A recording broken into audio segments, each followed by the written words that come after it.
Ooh, oh, Lord. I just woke up from a dream. You and I had to say goodbye. I don't know what it all means. Once I've survived, I realize wherever you go, that's where I'll fall. Oh my god, I forgot to change everything. Promise tomorrow. I'll be not like it's the last night. Like it's the last night. If the world was ending, I wanna be next to you. If the party was over and our time on earth was through, I'd wanna hold you just for a while and die with a smile. If the world was ending, I'd wanna be next to you. Ooh, oh, lost. Hi, lady. Lost in the words that we sing. I don't even want to do this anymore. I forgot to change everything, so I'm just doing that right now. And I don't, the only one worth fighting for. Wherever you go, that's where I'll follow. Nobody's promised tomorrow. So I'ma love you every night like it's the last night. Like it's the last night. If the world was ending, I'd wanna be next to you. Oh, if the party was over. What are we playing? What are we doing? Art. New Year, New Me. Starting with color. And die with a smile. Starting with color. Oh, we're doing art today. Next to you. To you. Oh, the Go Live notification already went out. Oh, I have to change that. Let's make art. Dun dun dun dun dun dun dun dun dun dun dun dun dun. Hi Matt. Hi, hello, happy new year. Hi Deathless. How's it going? Bienvenue, welcome. Oh wait, where's my pen? Where did my pen go? Oh, it's on my if the world was ending, I'd wanna be next to you. If the party was over and our time on earth was through,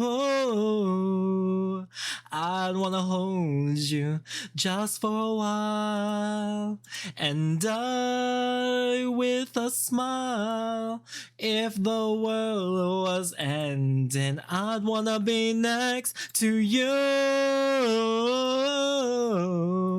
If the world was ending, I'd wanna be next to you. I don't have anything else turned on. Oh my god, I was too busy with like with other things. With singing. Oh, let me change this. I'm gonna change this to just off. And so I don't have to hear myself. I was just like listening. This entire time I was just listening to myself. I'm gonna turn the voice effects off. Hello, hi. I may have lagged out. How did you lag out? How would you have lagged out? But hello guys, hello, bienvenue, welcome. Happy, what day is it today? Happy 2nd of January. Oh my gosh. I hope you guys have been doing super duper well. I hope your time zone, I hope you guys' time has been like super fun and exciting and everything like that. I really hope so. Myself, I relaxed yesterday after my like late night stream. Did some laundry, did like some drawings, caught up with stuff, and then thought about today's like lecture that we're going to be talking about and those kinds of things. Well, yeah, I hope you guys have been super duper well. What have you guys been up to, lady? Matt, Deathless? Yeah, you guys have been. You guys are here. You guys are queer. You guys are doing great, right? Right. Let's change to my furry thing. I haven't looked at this in a while. Hi. Hello. Homesick. You're homesick? Where are you? Look, are you out vacationing right now? Are you out vacationing right now? Right? At homesick, not sick from for oh sick. Okay, you're homesick, just a common flu, right? Just common flu. That'll go away. Make sure you're hydrating a lot. How long have you been sick for already? Did you get sick from like partying so much, lady? Oh wait, I should turn on some music. Song request. Let's show this on stream. Let's play this. Bronchitis. Oh, bronchitis for a few days. Oh, so have you been taking like antibiotics then? Is it like is it like bacteria or an infection? Right? Where's Night Dancer? Why is it not playing? Hello, Night Dancer? Here we go. Da na da na da. It's really quiet. Yeah. Da na da na na na. Yeah, bacteria. I get it once a year. You get it once a year? That's so bad. Right? Is it because there's just some that like don't ever get like eradicated, so it just like spurs? But yeah, you guys, also like today we're gonna be talking about like one of the harder things. Again, we're gonna go we're gonna since we're gonna be talking about what's called we're back to making art and stuff. We're gonna look at our notes from yesterday, from last time.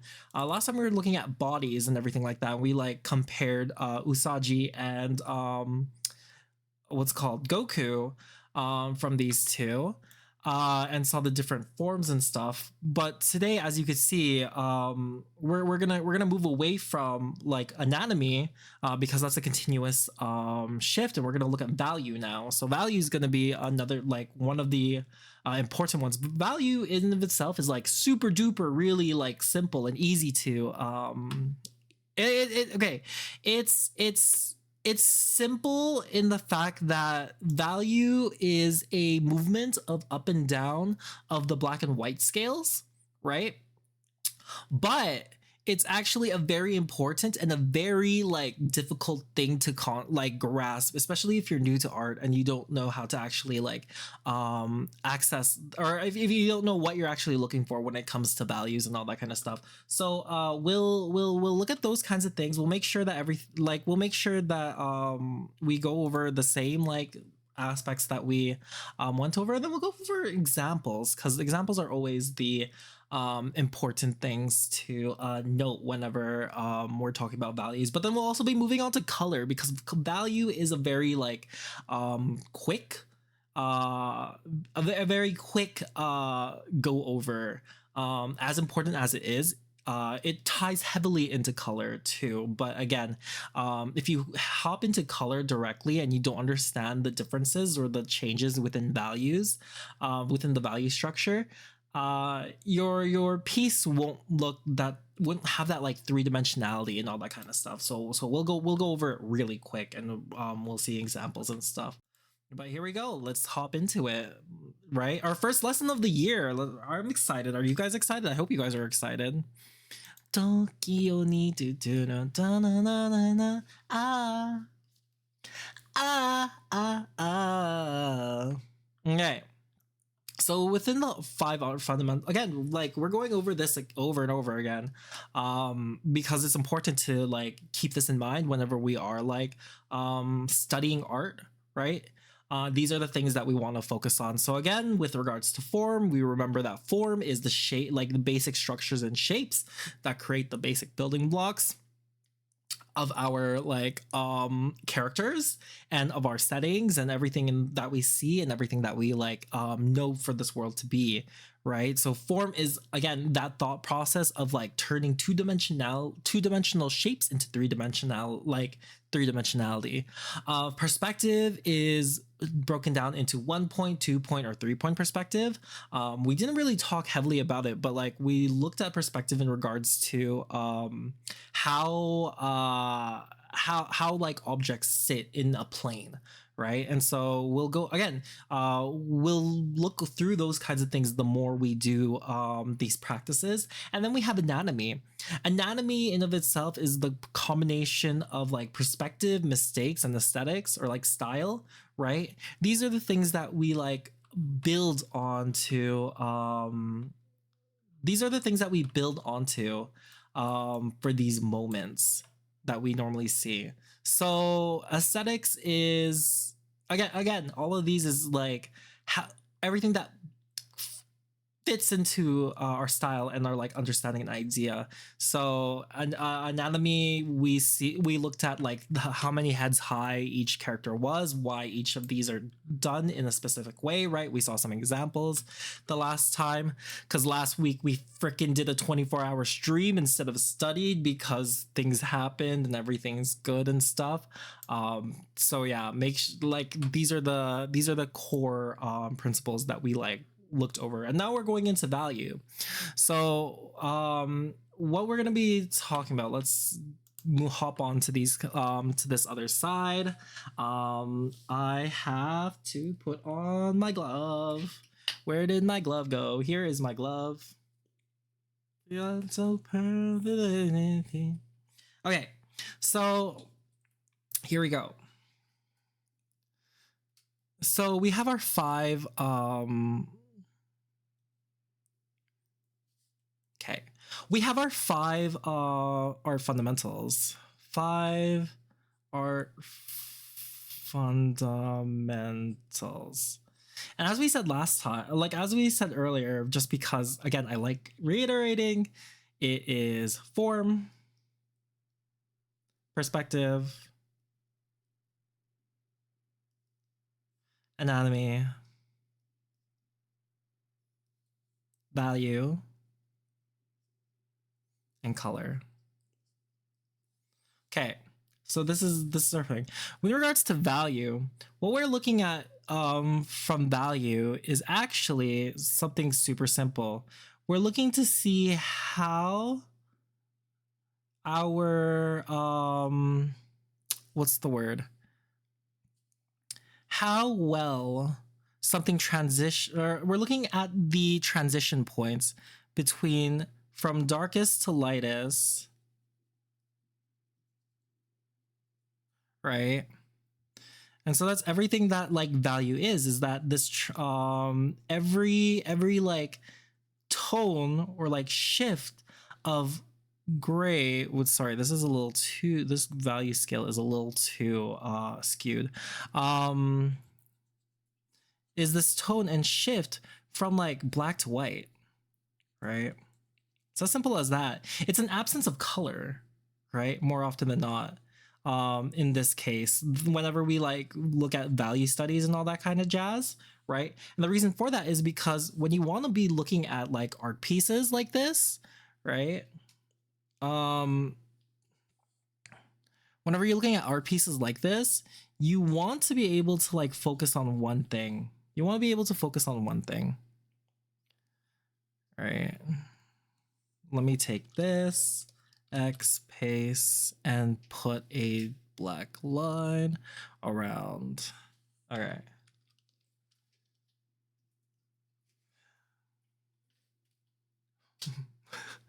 Okay.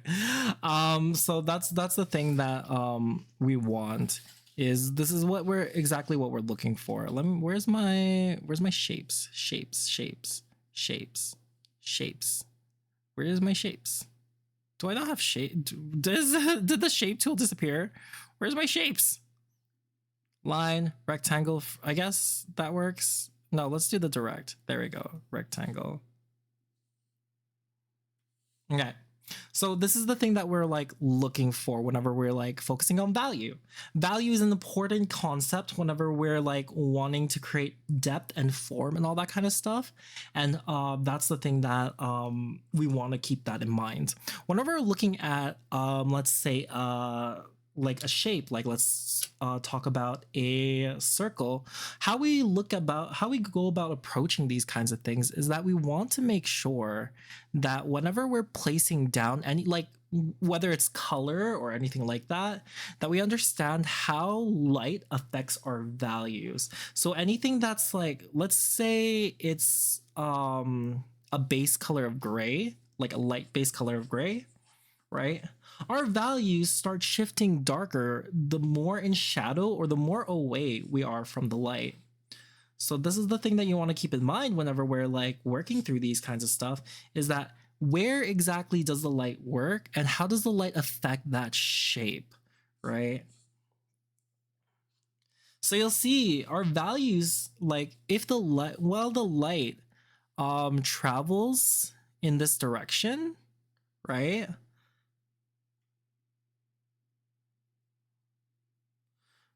Well, it travels in this direction, right? It hits this spot, making that spot the most, like, the brightest area, right? So let's highlight this, right? And you'll see we're using just gray, we're just using gray, like black and like we're using black, white, and everything in between to create a sphere, right? This is the power of value, is that you want to make sure that you have this in here, like no matter if you understand color theory or not, right? The value scale, or if you're like colorblind or anything like that, values are everything that you see, and this is the thing that creates form. If I was to add, like, let's say color or anything like that, let's give this like red, right? Let's give this red, right? If you don't understand value or anything like that, right? No matter if you're adding like different colors and like shazazz, right? It's not going to have that same kind of effect if you're just going to be adding like color after color and stuff, right? You're not going to have that same glow. You'll see it still looks like a sphere, right? Where the shadow is that light purple and that orange is there because it looks pretty. But if we turn this into here, let's turn that off. If we turn this into a grayscale, right, you won't see too much value difference between the purple and the red. You'll see a difference here just because I'm fucking I like went a little too bright with my orange. I should like lower this, right? But even though there's a color difference or change, there's no value shift, right? And so if what you're going for is a flat image and just transition between some like different colors and planes, that's fine, that's good. But the intention here is to create 3D objects using value, right? Because you want that value, you want that like pop or that idea or all those kinds of things, right? So this is why it's important to like understand the different values first before you before you hop into color. And so like you'll also see this weird transition too, where it's just like, okay, I have like you see that shifting and that change and all that kind of stuff, but these colors don't all fit within the same like value sphere. You'll see, you'll come to understand is that each color is thinking going to be on the test, or is this 100%? 100%. Hi Hydro, bienvenue, welcome. Hope work was well, like went well for you today if you went to work. You'll see that like, what's the word, these colors, they don't fit within the same like scale. You'll see them going up and down actually, from and you'll understand, you'll come to realize that color in of itself has an inherent value. Red, right? Let's see, red has a inherent value that's much dark, like a little bit darker than yellow, right? So even though they have that same like corner point to it, right? Um you'll see like red is much darker when it's put into a grayscale. So each color has its own inherent value, right? And we'll go over that whenever we're talking about color and color theory. And color theory is very extensive whenever it comes to these kinds of different things. But we'll be going over those things later in a little bit, right? A little bit. But right now let's focus on value and how we like achieve making these values. Let's pull up an example here for you. This I made the other day. I made a Calvin Klein model, right? Calvin Klein model. This is Kodiak. So it's very fun, very funny.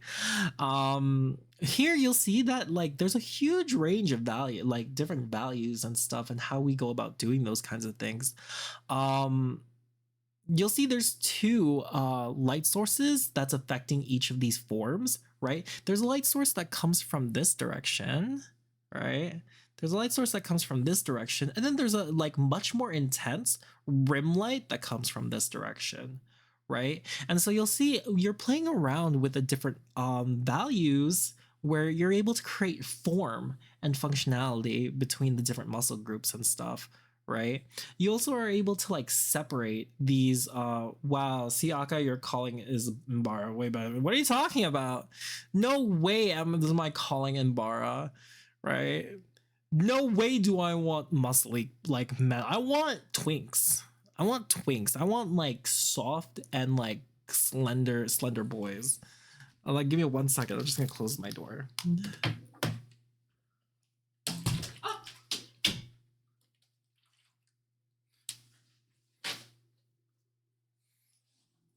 I tripped. I tripped. All right.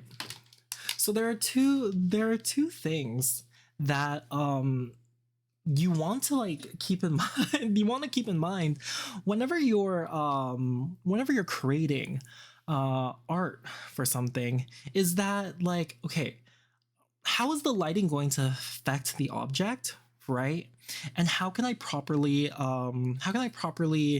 convey it?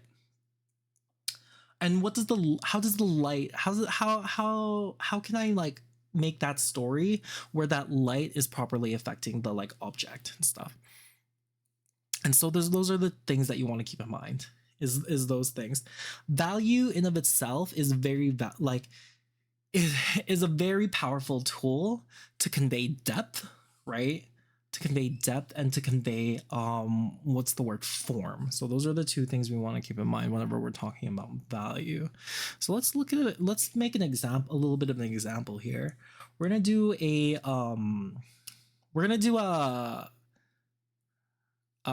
scene here. We're gonna do a scene here, and we'll only use like grayscale, and this is going to like showcase how exactly how exactly we use value in order to create form and stuff in the most simplest way possible, right?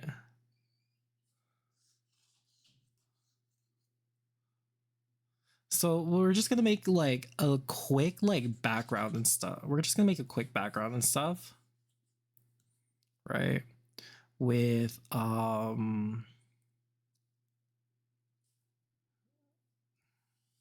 like mountains. Let's put some mountains back here. Put some mountains here.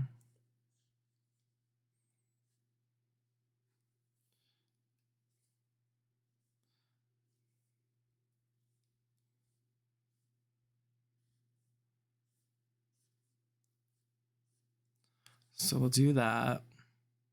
Be very hilly. Right. And then the closer you get to the foreground, you have like a darker, you have trees. You have your trees here. They're very pretty trees.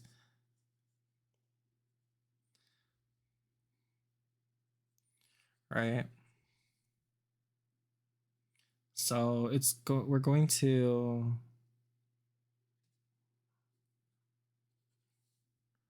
focus on this tree, right?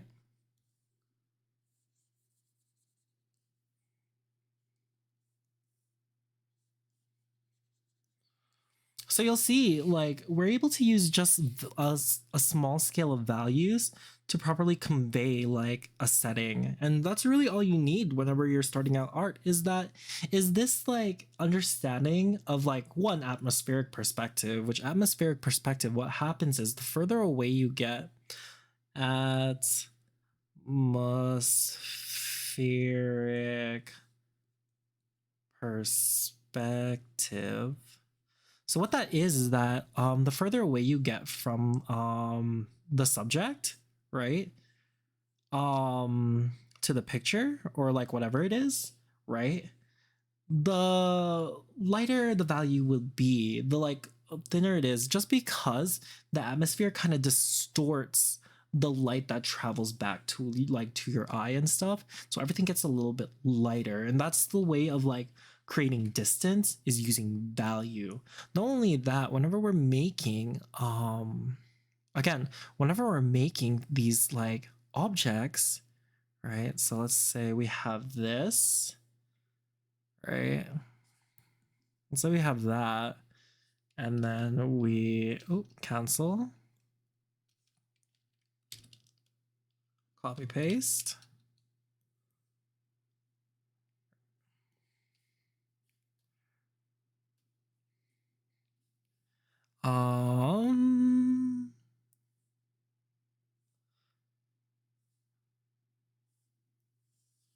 We're gonna put this here. This one's on the top. I don't know, this one can be on top.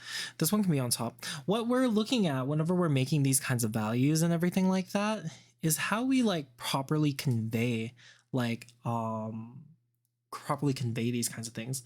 The form and the shape of the object. Let's say the light was coming from up here. Right? Let's say the light was coming up from up here.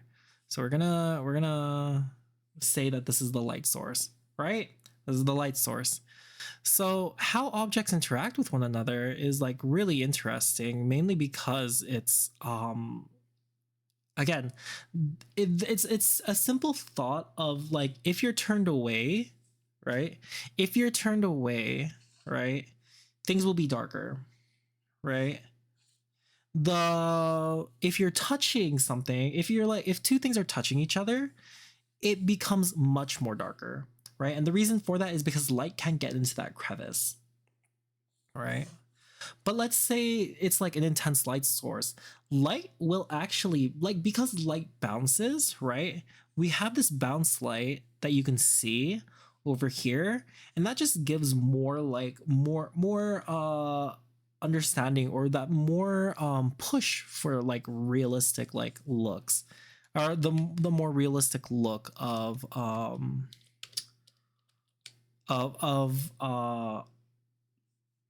is more realistic. Let's just say that. Let's just say that it's realistic. These are going into like concepts of color theory, and you'll soon see it and realize again, like, these are the same things. They're not so different.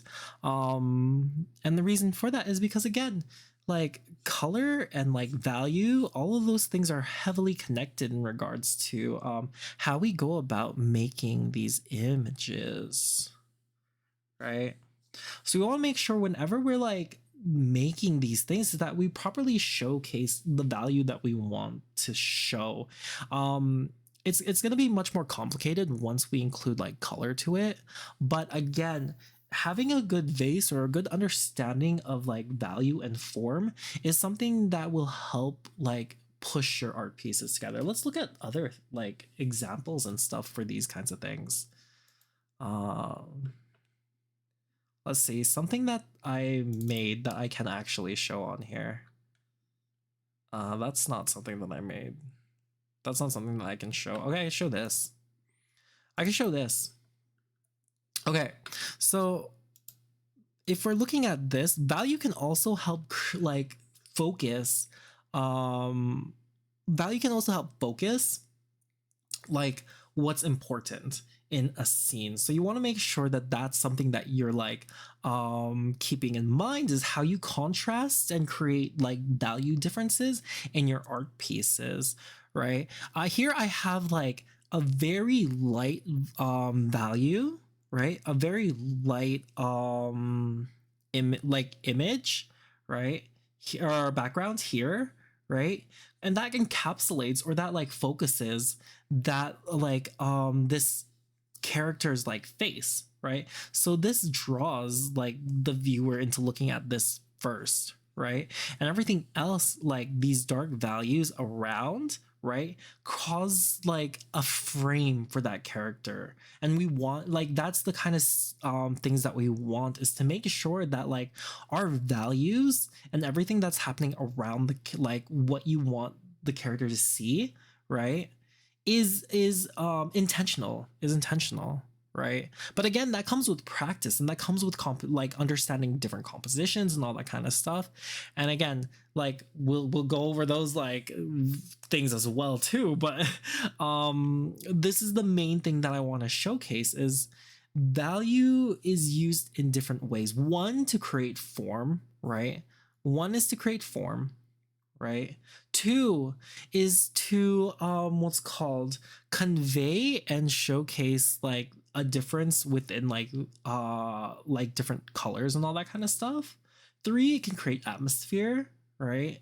If it's good, if you're intentional with those kinds of things. And four, it could like focus a piece, right? It could focus a piece. So that's the biggest thing, is that you want to make sure that you're like using it effectively, and like your forms and like forms and values are showcased in a correct way. Good, oh hi, hello, Beyond Venue, welcome. Right. So that's the things to keep in mind with regards to value. Value is something that is value is something that not very many people, when they're starting, focus on, because value is because color is like, oh, I want a color and do all those kinds of things. But if you don't understand how those colors are like intermingling with each other, right, and how you're creating these different forms and all that kind of stuff, no matter how like no matter how much you color things, if the values don't like translate into the like object or the piece, you're not able to properly get a good, you're not able to properly like convey those like thoughts, in my opinion. So I would study like my first thing would be to study values and how to create good values and good contrast. And again, another word that we're talking about is contrast, because value is the thing that helps create that contrast, right? Value is the thing that will help like push your shadows and like highlights, uh and it, again, no matter if you're like using an airbrush or if you're using hard edges or anything like that, these value like shifts and changes, merge select layer, will continue to become like to be important. Merge selected layer, no matter what. Makes sense. Value is a very short topic to cover in the Sparks Note version, but it's a very important thing to isolate and to practice whenever we're working on those kinds of things. So let's create a quick image for these kinds of things. We'll make we'll make a carrot. Make a carrot. What am I, G pen? Oh, this is because it's super light. All right. So again, I mentioned earlier that like value in of itself, each color has its own like inherent like pigment. So if you were to look at like making a like orange, and again, this is another exercise that's like more difficult, right? And like even I have like I struggle a lot with it. I struggle so much with this, is like finding a color's inherent value, right? So if I were to look at these kinds of things, this orange, like this would be a darker orange comparative to this, because there's a bit of a color shift between these two. And you'll be able to see that within that circle, right? That compares both of these colors, is that the inherent value of like the orange that I selected, right? This one is a lot lighter than this inherent value that I made. So if I were to ever like add or include like the color orange to it, it would actually be a little bit more reddish, I believe. Right? So this is the difficulty here. There we go. There's oh, barely. Oh my god, this is a little too dark. Just a little bit, just a tad. It's tough to see if you're not like looking very closely. Maybe like it's not too bad, but this is a little too. This is even still. This is a little too dark. But you'll see that like again, the inherent value of these things are these colors are our thing, right? So we want to make sure that we're keeping these things in mind, is that whenever we're making or whenever we're making art pieces and stuff, that we're following this like these rules unless you're intentionally trying to break them. Unless you're intentionally trying to break them. That's the thing. Right?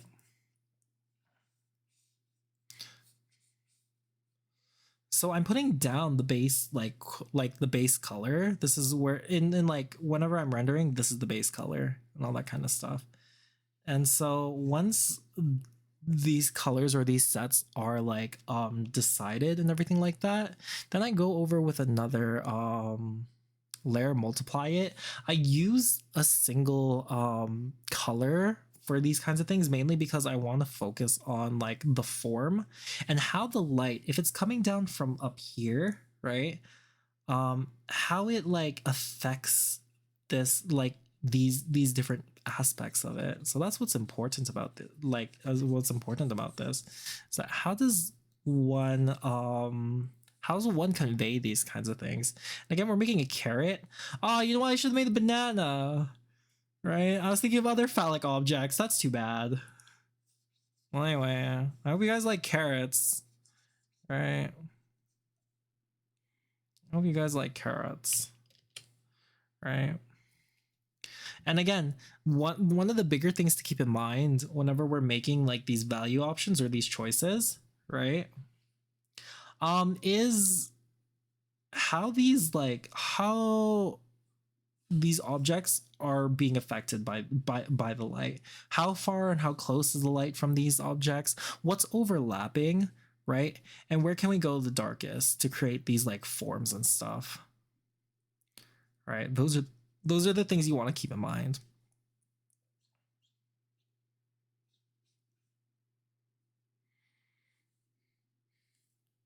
So what we're doing is, again, we're just putting these value like structures together, merge selected layers. Not only that, then this is the part where we start like rendering or like pushing for these forms to like come out,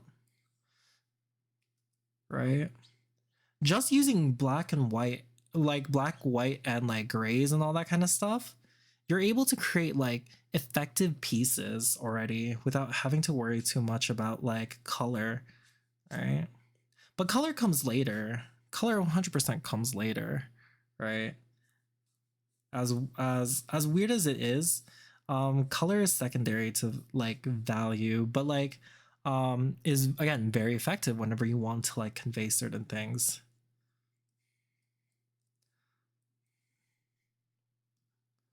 We're pushing these values, right? But we're keeping them within a certain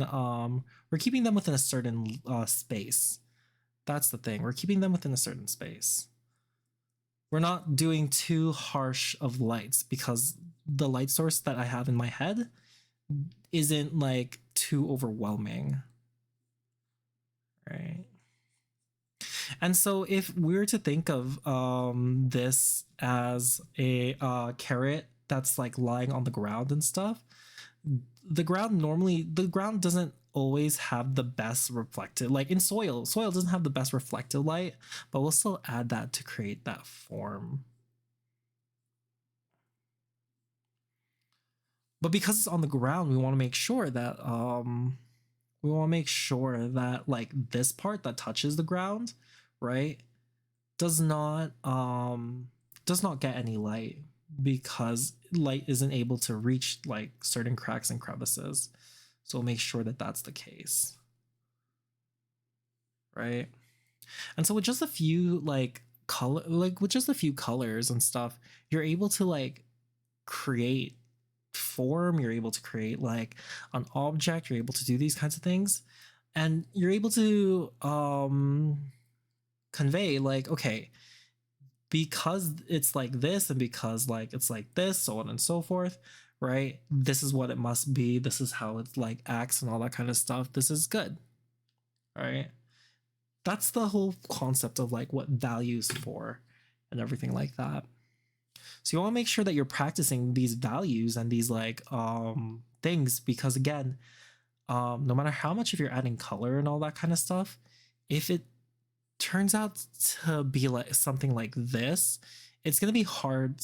Sometimes it gets hard to tell what kind of shape this is, right? It could be a bowl, or it could be what's called a sphere, or it could be whatever, right? But the values don't, like, the values won't help you out here, right? Just to say the least. Okay. Any questions so far? No questions. Gotcha. What is this? This is my tests. We'll keep these like we'll keep these separate. Merge selected layer. So this is what we like worked over in regards to value. So the next thing that we're going to be looking at, again, because like value in of itself is a very short like thing, but again important, the thing that ties with value very heavily, question, yeah, Keenan, hi, or Beyond the New, hope you're having a good new year so far. Let's put this also cute. It's in our jeans, right? It's buy one get one free jeans. Did you not buy any jeans? You're a cutie. You have to have jeans yourself. You have to have jeans yourself. But yeah, I hope your new year's going well. Okay, so only skirts. Oh, what are you talking about? Sometimes it's too cold for skirts. You can't always just be wearing skirts. I didn't say you had to have the jeans on during the stream. I just said it's because we have jeans.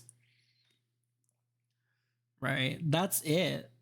Did I say that we needed jeans on? No. Who says I even have underwear on? But I can't say that on stream. Right? I can't either agree or you can either agree or deny. Right? It's either hot or boiling. Oh my gosh, yeah. No, jeans would cook your like would cook your eggs. Right? Fair. Just have like shorts and stuff, or a skirt or skort. Right? Or have them laying out there. Really fun. Okay. So, we're going to talk about like get in, why? No. Let me see. Is this tits? Did I not move tits here in this scene? I guess I didn't move the tits in this scene. They're just hitting something that's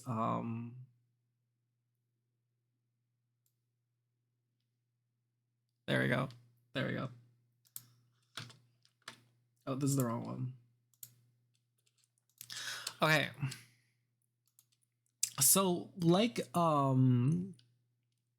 before, I'm gonna give the Sparks Notes version.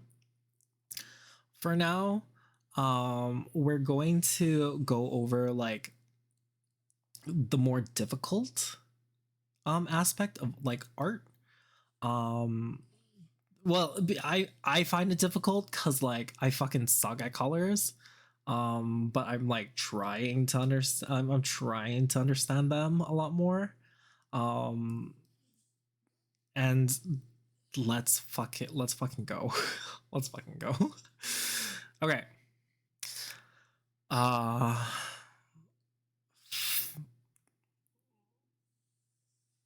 Let's separate that. Let's look at color now. Let's look at color. Okay. Color is interesting thing, right? To understand color, right? Let's start with like the basic science, the basic science of it. Color is received via our eyes, right? Via our iris, right? Color enters our eyes, right? Or like light enters our eyes, right? And light is a combination of like the different colors on the spectrum, right? So anywhere from red to purples to greens, like your CY, your Wooberg. No, that's Magic the Gathering. What was the time?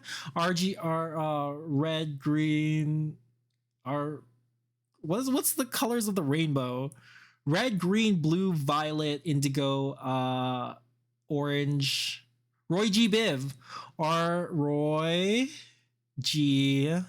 Biv.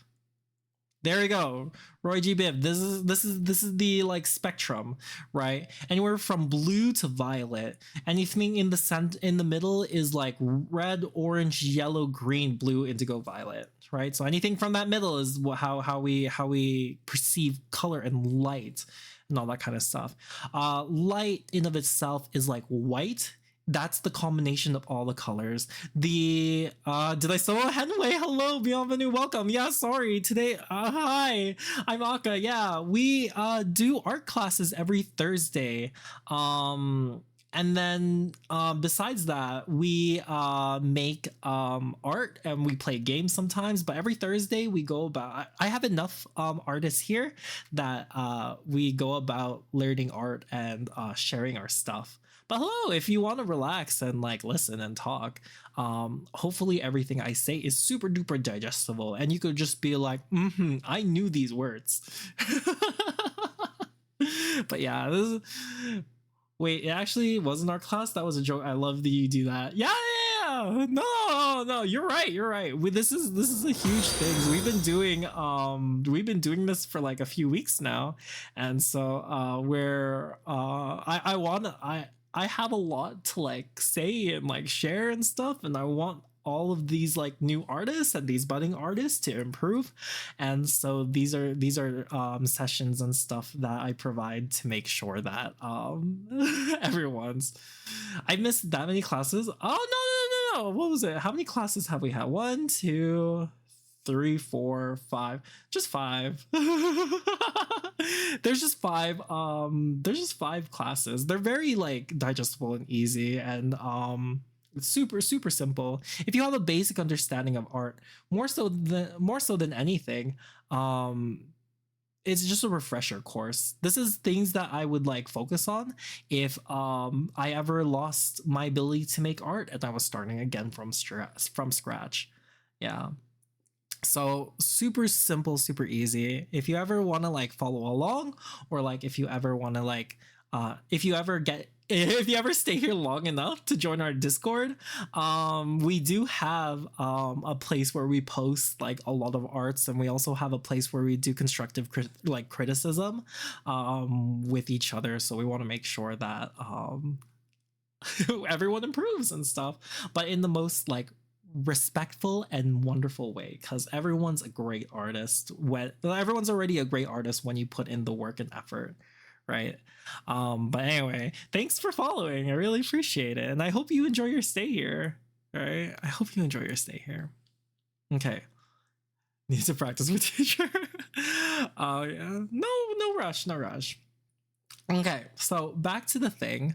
In regards to color, right? Again, what we're starting off with, get it. Exactly. We made a carrot in the bottom corner here. Hi, Rakumak fans. Hello. Hope you're doing well. Beyond the New, welcome. Right? We just finished value, and so now we're going into color. Okay, so again, the spectrum that we see, white light. Okay, here, we'll go over this again. White light white light is a combination of Roy G. Biv. And Roy G. Biv is again red, orange, yellow, green, blue, indigo, violet. So those are the colors on the spectrum, and those are the colors that split and mix and form different colors that we see today, right? White light enter or any kind of light enters our eyes through our iris, right? And we hit the back of the eye, which hits rods and cones. So rods and cones, you'll be able to see what's called sense the signals, the ones that get collected, send signals to the brain, which interpret which colors we like see or perceive. And that's the biggest things that we want to keep in mind, is that how light like travels and how light like what light enters our eyes is is how we're going to see these objects, right? It's interesting, right? Because all the things that we see, objects, are is a weird amalgamation of lights. Okay, so here's what I'm gonna here's how I think about this. Let's say I'm looking at a red square, right? This is a red square, right? You may, if it was outside and the sun shone down on it with the UV lights, right? So this is ultraviolet lights. What this color actually is the combination of every color but red. Okay. So that's what that is this red square is every color in the color wheel except this red, right? Or this like saturation of like percentage of red color and everything like that. So the light that travels back to your eye, right? The pure light that travels back to your eye, we're going with pure light here, is called a chroma, right? Or this is the pigment or the the paint that you see, right? Red is a combination of all colors but red. And the reason why we perceive it as red is because the red isn't absorbed by the object or by the color, right? And what that is called a chroma, right? The chroma is our most saturated, right? Most basic colors on our color wheel, right?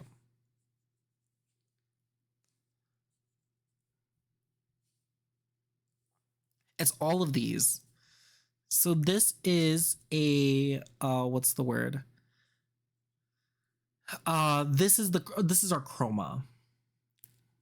Okay. And the reason why I shared that story is because I always think that that's cool.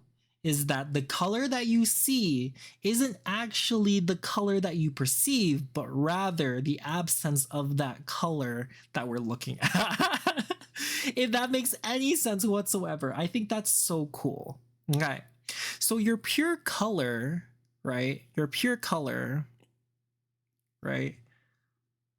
Is in its like essence just the pure chroma. If we're adding like white to it, right? If we add white to it, right? We're shifting on the saturation of that like color. So we're taking, this is our saturation.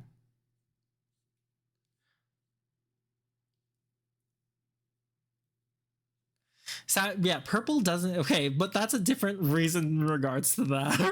Muktan's, right? Because our brains just isn't very good at perceiving what actually is between like that red, violet and that like blue. Blue. So we're looking at like so whenever we're switching between the reds, it might not exist, but it's the best color. Yeah, exactly. But it's the best color we're able to perceive, right? And apparently that's a lot of my friends' favorite colors. So like their favorite color does not exist. right? When we're moving downwards and we add black to our like our chroma, we're looking at we're changing its value, right? We're changing its value. So that's the thing that you want to keep in mind, is that like when we're moving, whenever any artist is talking about going across the like light, we're changing its saturation, right? Or and then we're changing its value. Oh fuck, I forget. Like I think there's a different word for it. Let me look. Let me look, just so that I'm making sure that I'm giving you guys the right like terminology. Color the Google. Come on. Let me make sure that I'm giving you guys the right one. Purple doesn't exist, but it's a lot of people's favorite colors. But also, hi Lurk, how are you doing? Where's the intensity of it? What I'm looking at is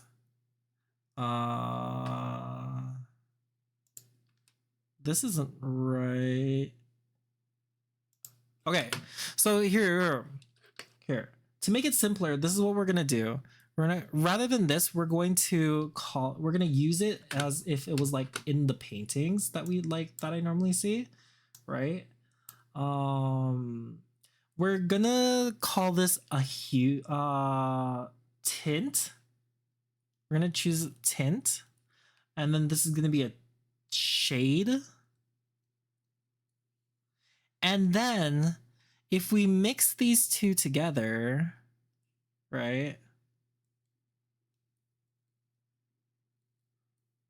If we mix these two together, right? If we mix these two together,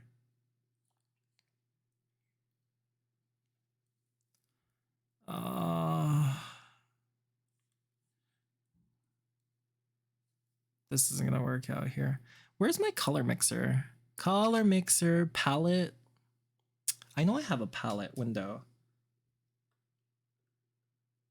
Color mixing, there we go. I know I had it here.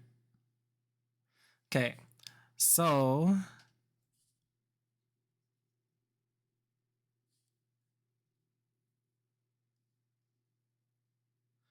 if you mix this, what you're gonna be seeing is a tone, right? We're gonna shift this over.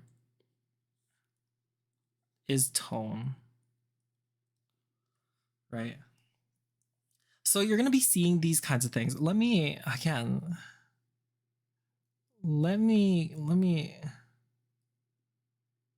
do I clear, like, let me clear this. So this is black, and then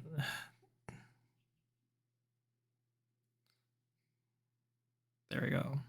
So you'll see there's like a huge shift. These are the ways that like color acts or like changes and stuff. Is it wrong to be jealous of a shrimp for being able to see 9 more primary colors than me? Yes. It's a valid gentleman. Esteban, hi, hello, bienvenue. How are you? Happy New Year. Hope you're doing well with Macho. Right. So this is what we are working with. Is we're trying to see the shift in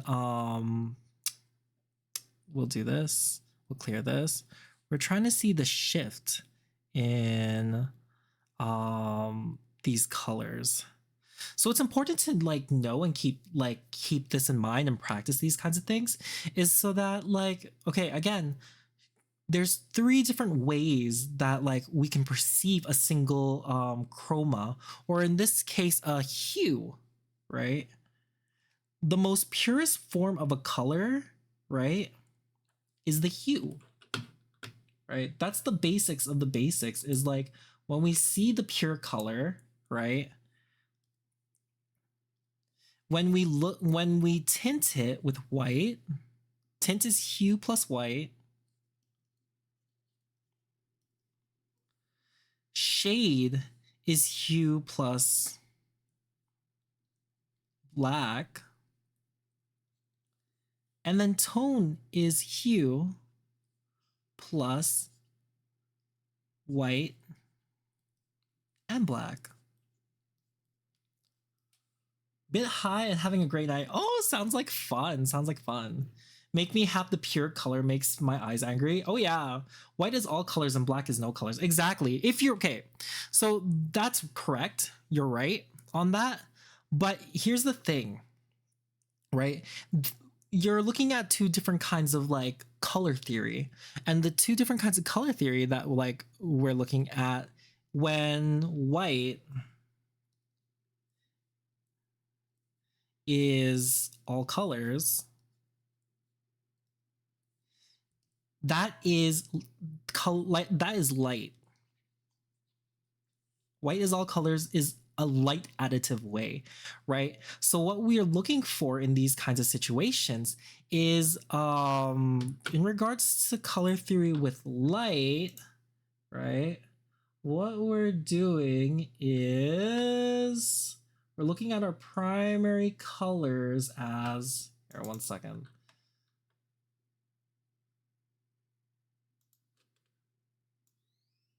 We're looking at we're looking at an RGB color like as primary colors.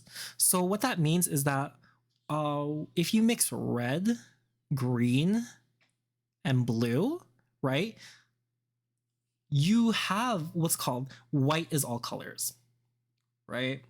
White is all colors. So those are your primaries. This is what you see on TVs actually, which is really interesting, right? Which is really interesting. So that's your RGB, right? Where white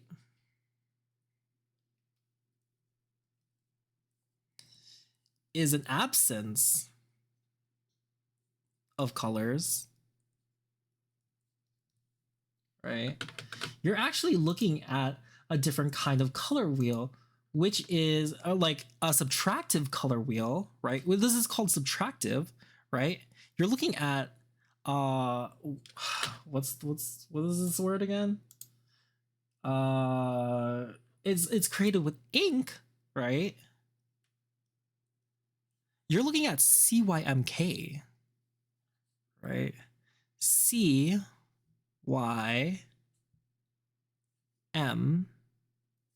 magenta, C is cyan, Y is yellow, and like what's called white is white is CYMK, K is like black. These are printer colors. Subtractions, when did it turn into math class? There's two different realms of color theory, which is why color theory is so fucking confusing. Color theory is one of the most annoying things that I've had to study, and I'm still not good at it. And I've been studying it for a really long time. But yeah, this is additive. And this is subtractive. This is purple, not magenta. CYMK. Okay, so this is what's called. This is and you'll see the reason why this is called subtractive, right, is that whenever you look at whenever you look at a printer, right, or like a printed piece of paper, right, if you look closely, the ink uses these three colors, right? These three colors. The white doesn't have any ink, right? The white does not have any ink, right?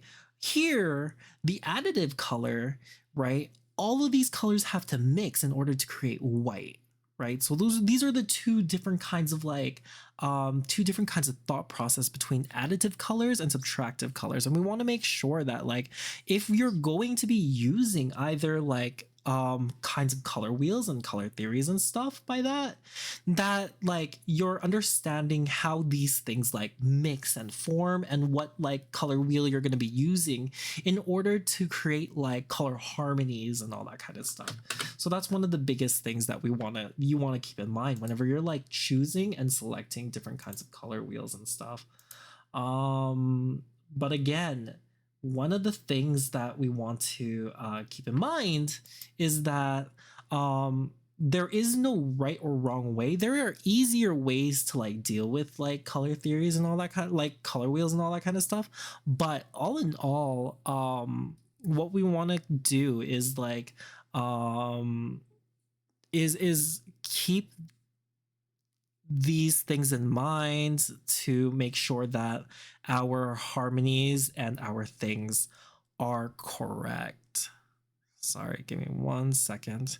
So these are what I'm doing is I'm including the secondary colors for these, right? Just so that the color wheel is present, just so that we know. And you'll see it's like it's consistent throughout like all of these things. The opposite of yellow is blue, right? Yellow, blue, cyan, red, right? Magenta, green, and all that kind of stuff. It's very easy to keep that in mind. And then there's like tertiary colors too, which is a combination of a secondary color and a primary color, right? So there is primary colors, right? Primary colors.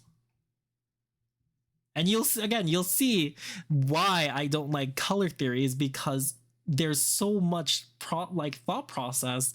We haven't even gone into like practicing the like application to it, and we're already it's already taking so long, and I hate this.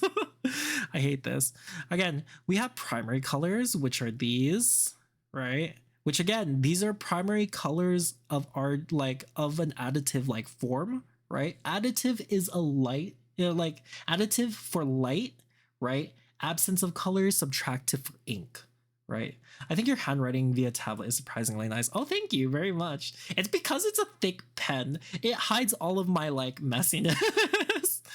Right, there's two. Again, we want to make sure that these are two, we show and signify these two different kinds of primary colors. There's another again, there's that like primary colors that we like that we see, which is red, yellow, red,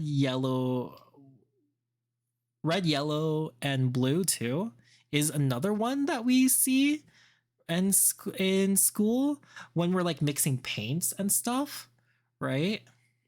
But you'll see in CYMK, you're able to make blue as a secondary color, right?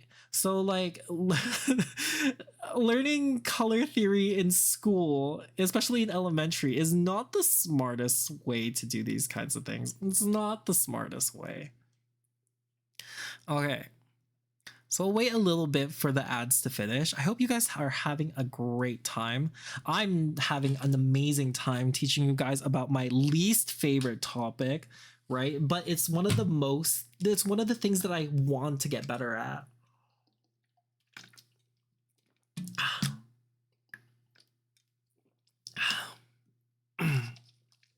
Yeah, we'll wait a little bit.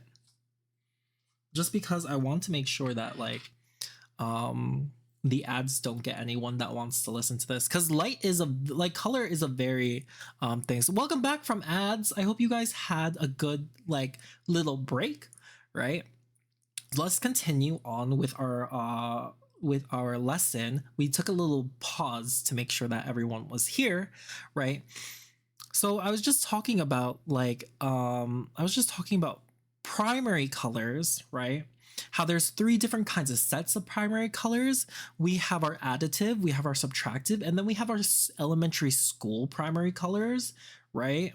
Red, yellow, blue, right? But primary colors are things that you can't make with secondary colors, right? But we find ways to do these kinds of things. It just depends. It's like it's difficult how to define primaries, but to do that you just have to make sure that like you're understanding you're understanding these things. um then we have our secondary colors.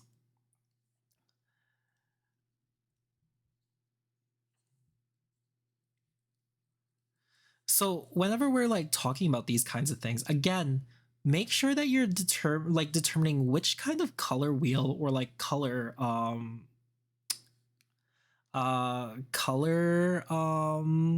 combinations you want to use, and that's how you'll proceed from making your art pieces, because again, it's very it's very complicated. Right, especially if you're mixing different color wheels and stuff. Your complementaries and everything might get skewed and like mixed and all that, so please make sure that you're like choosing one, because color is already a complicated topic to begin with. But anyway, so red and green make yellow as primary colors, right? Green and blue make cyan, right? Like blue and red make magenta, right? And this is again for the additive colors, right? For subtractive, right? Yellow and cyan make green, right? Cyan and magenta make blue, right? And magenta and yellow make red, right? So in school, right, our school primary colors, we all know how to mix colors, right, with pigment and paint, right? So red and yellow make orange, right? So you'll see there's already a deviation from secondary colors. Our secondary colors with regards to paint, right, is that we learn from primary school, right, already shift, right? So let's continue on with that. Yellow and blue make red, right? Or yellow and blue make green. Sorry, my bad. Forgive my fuckery. Forgive my fuck up. Morbius, hi, hello, Beyond the New, welcome. We're just learning about color theory right now. There's a lot to learn. There's a lot to learn. So I'm like kind of intimidated by it. How are you, Morbius? Beyond the New, welcome. Right? And red and blue make purple. Red and blue make purple. Right? So you'll see Roy G. Biv, exactly. This is what we talked about earlier in regards to color theory. Roy G. Biv, white light is a combination of red, orange, yellow, blue, indigo, and violet. Green, indigo, blue, indigo, violet. Right? You're correct. But it's like we're going into like a deeper dive into the different like complementaries and all that kind of stuff and blah blah blah. So as much as I'd love to stay at just Roy G. Biv, you can't make art by just screaming Roy G. Biv at my screen. I wish I could. I wish I could. Hi Kodiak, Beyond, you're welcome.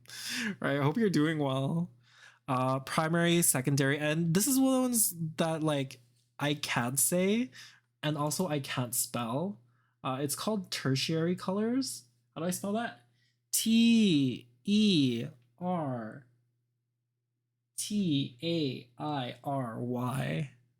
Tertiary colors. You just have to yell out.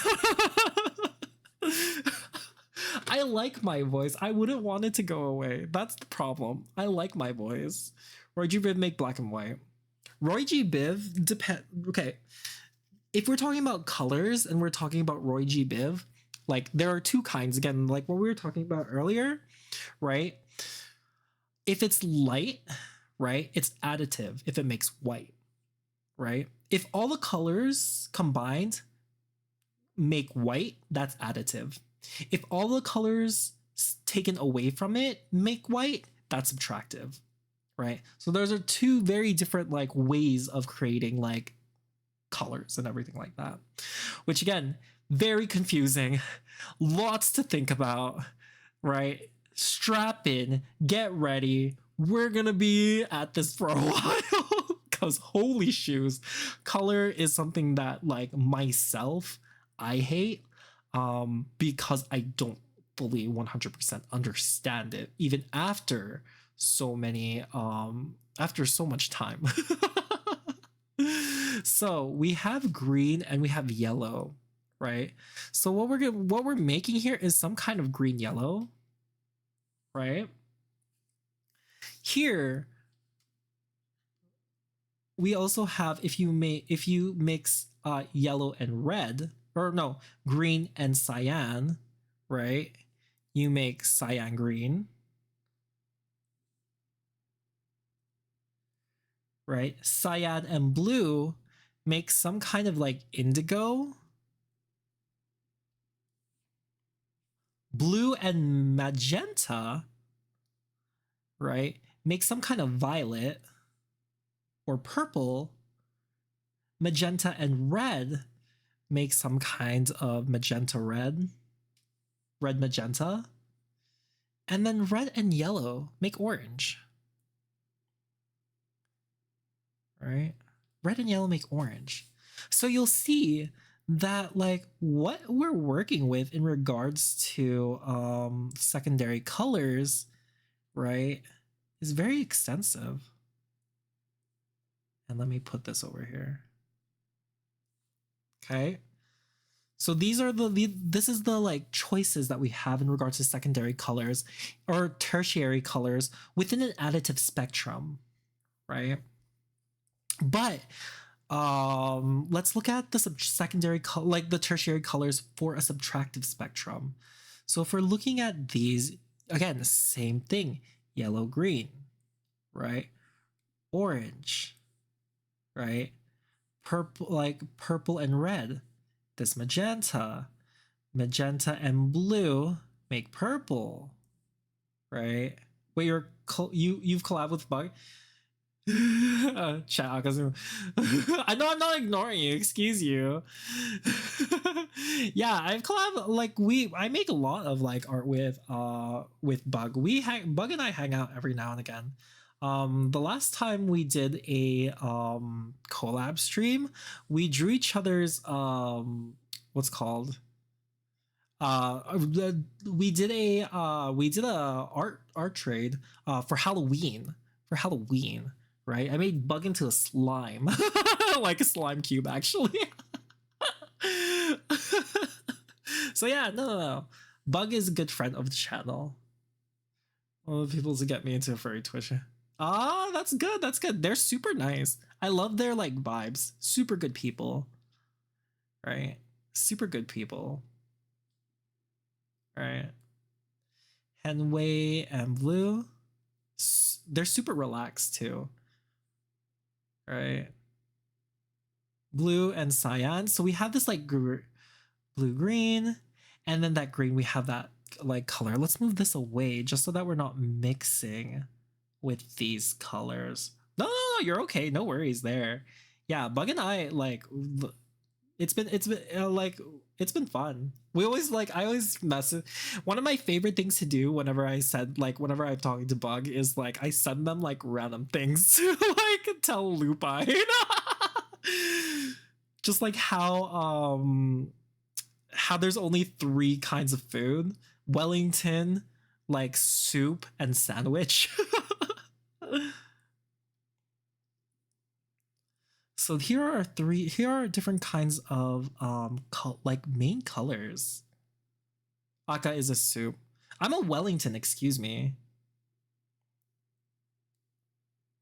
Okay, so you'll see these colors, right, are the tertiary colors for what's called a subtractive tone, right? Subtractive tone. Let's do the same thing here. Primary school. School. There's a C there. School. primary school. So we'll see, right, that these primary school colors, when you mix everything, right, when you mix everything, red, yellow, blue, right, you'll get this weird amalgamation, which is like this like dirty brown thing, right, which isn't actually black, right? And I know, please don't take anything I said like around there out of context, because like, fuck. I said something that I should have said. I hope they are tomato bisques. I think bisques are mid. I'm like corn soup. I'm like Asian. But anyway, so red and yellow, again, we talked about red and yellow. They make orange. They make orange, right? Yellow, blue make green. Blue and red make violet. The weakness in regards to the primary colors that we learned in primary school is that we just go into this like weird red yellow like orange shift, right? Then this yellow green, and then this green blue, and then this blue purple. Let's move this, shift this over, and then this reddish orange, which is a reddish purple, which isn't actually. So if we go over here, color mixing, how these two mix is actually very, very odd. It's like this magenta, it's just like this darker magenta, right? When you mix these two colors, you'll also notice, right? You'll also notice here, sorry, you'll also notice that these colors that we get from mixing these, right, aren't as saturated or aren't as close to the chroma, right? Aren't as close to the chroma as they possibly can. This like magenta, right, is a muddy magenta. And you'll realize that the more you like practice with this color wheel, these colors, right, these colors cannot get to these like blacks or these whites, right? It's always just, right, this muddy amalgamation where it's closer to a tone like shift than it is an actual color. I'll say that. So if I like were to go here, right, if I was to go here, right, enjoy. I hope that you have a good like, I hope you take care, right? And in the mouse, thank you for gifting a tier 1 sub to Lurk. Lurk and now use wonderful emotes. Oh, wonderful, wonderful emotes. Like the Akabonk. Okay. So you'll see that these like colors that we're like actually looking at. What, Kodiak? What? What you'll see is, again, it's this weird like combination of things. It won't get to an actual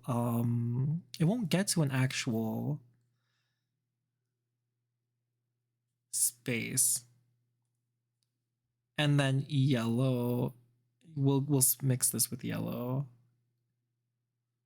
All right. Okay, so let's look at these primary, secondary, and tertiary colors one more time, just to get an understanding of what exactly it is we're like looking at. Okay. So the primary colors, there are three different kinds of primary colors that like a lot look at, but more so than anything, the real two primary color wheels are an additive and a subtractive color wheel theory. The primary school like primary colors isn't really primary colors in that same sense that like we want to see, because when we look at primary colors and whenever we do mixing of pure chroma, right, of pure hue, we want as pure or as close to pure as possible whenever we're like creating that color wheel. And we'll look at the color wheel again here in a little bit, and we'll see how this actually goes. Okay, so here we go. And let me just prepare the triangle for this. The primary colors of an additive like color wheel, that everything that like connects, everything that's put into it makes white, right? Which means that it's additive, is red, blue, green. And how you could remember that, how it's additive, is if you think about screens, right? To make white in a screen, if you look really close at a screen for but not too long, you'll be able to see the differentiating like colors that create these effects on our screens, which is red, blue, green, right? If it's subtractive, right, think of it as a printer. Anything that's taken away from white, like to create white, right, is subtractive. And that's how we print things, is that we add to like we add to the paper, but white is subtracted, right? White is the absence of any ink. Primary school which that ink is cyan, magenta, and yellow, right? Primary school color theory, right, is messy. Don't think about primary school color theory. The primary colors that you learn in school, right, can be mixed to create those colors, right? So technically, there is no real like red can't be a primary color, because if you mix yellow and magenta together, you can create red, right? Or if you create like if you're hoping to make blue, right? If you're hoping to or if you're hoping to make yellow in RGB, right? You can mix red and green to make that yellow, right? So there's that weakness in regards to those kinds of things, is that is not being able to get to those like specific points, right? Secondary colors are a mixture of two primary colors, right?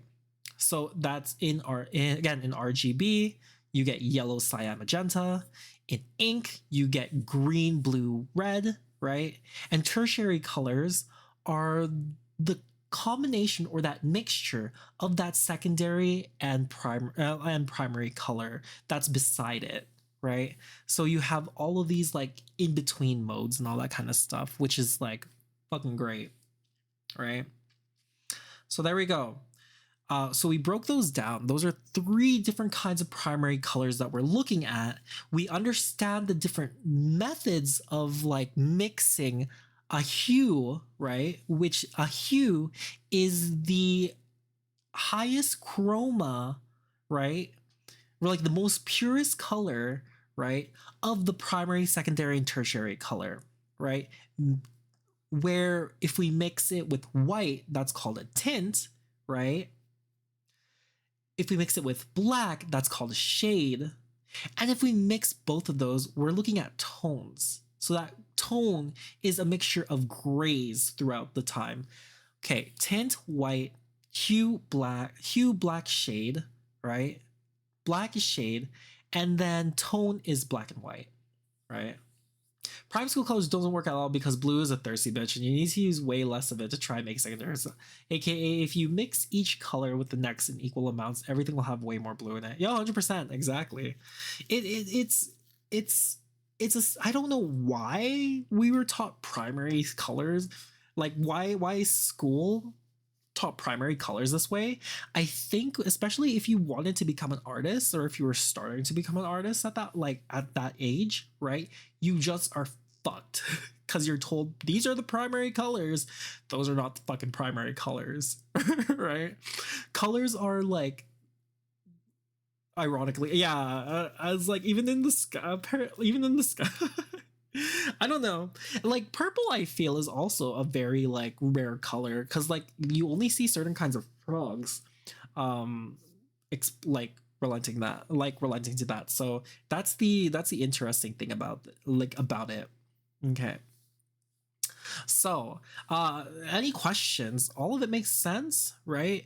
Again, like all of these kinds of things, I'll eventually like post into the Discord, so you'll be able to like look through these notes and everything like that. And again, don't be afraid to ask questions because even I don't like 100% completely get it, and we're just starting. We're just starting with this. We're just starting with this. Right? This is the basics of the basics, and we are going to go deeper into this, um, as much as we want to, as much as we can. Okay, so this is the one layer. Okay.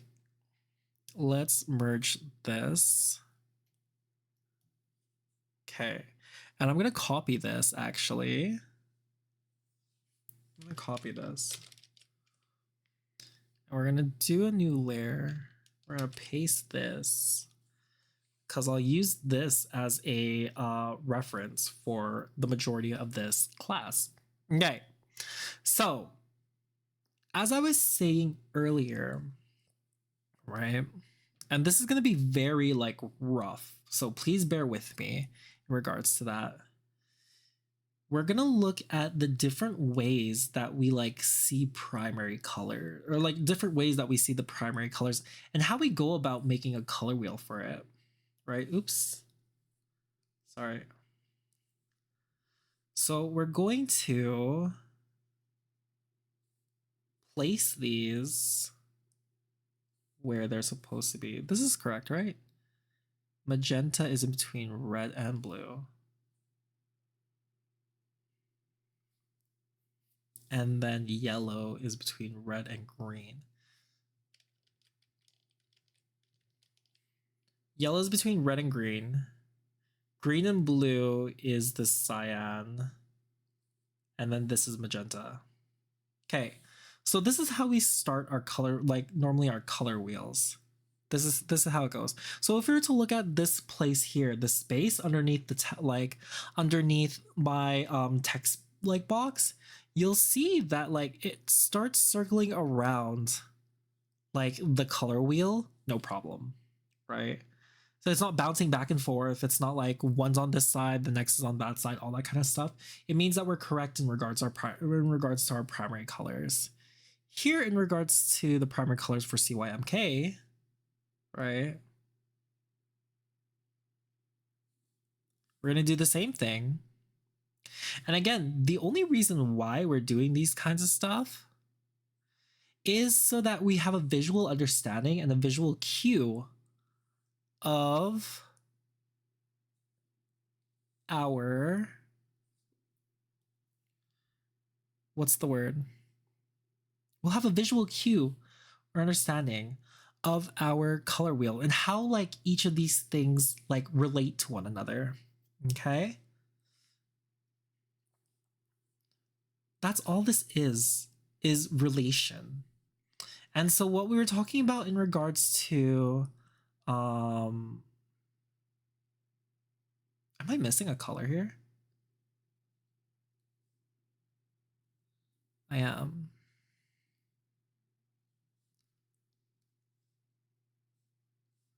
This goes here. So then where's this color? Purple. Yeah. Yeah. So this is purple. This is where purple goes. I've already like fucked myself. I've already fucked myself. Damn. So this and this is this color.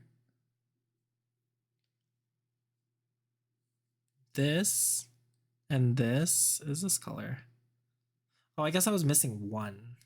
No, yeah, I just messed it up. Okay, that's fine. Good. So here we go. We'll do like, again, our subtractive color wheel, right? For our tertiary colors.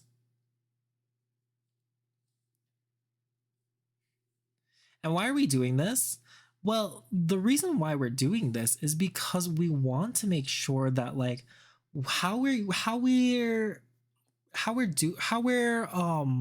working, right? Whenever we are looking at color wheels and like color compositions and complementary colors and all that kind of stuff, is that we're focusing on it correctly, as well as it helps with us how to visualize going through and selecting colors.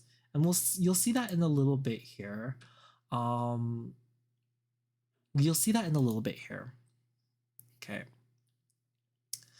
So in the center, what we're going to be doing is we're going to be what's called as we move towards the center, we're mixing white into this. White is going to be our mainstay for this kind of thing, because white is a transition from these different colors and stuff. As we move further away, we'll be increasingly adding black to it, right? Those are the two different color, like this is how color in the color wheel like moves through our color wheel. But I'm not going to go into it super extensively, right? We're just going to add 2 brighter shades with this. So again, what we're looking at is our tint, right? We're adding white to this, right, to travel within that circle. And as you see, and if you can see actually, right, these colors start blending into one another, right? And that's thanks to, right, taking away that hue using a tint, right? They're not so, these pastels that we're seeing isn't so harsh on our eyes. It's not.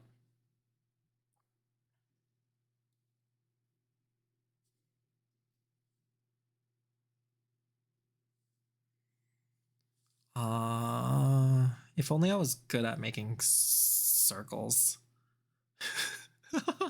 I wouldn't have to like move over. Right.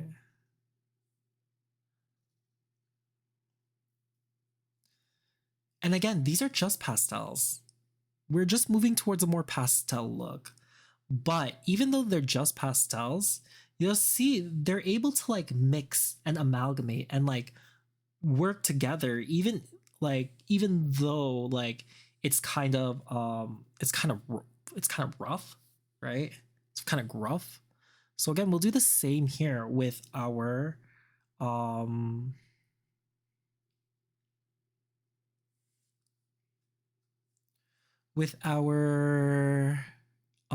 what's called tint or shade, with our shade, right?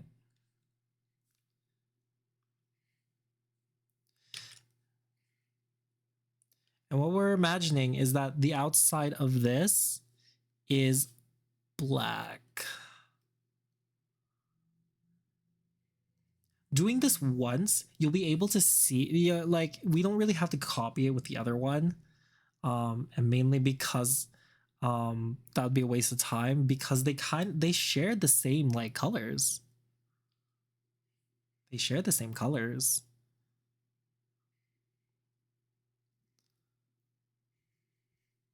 This orange is a little too welcome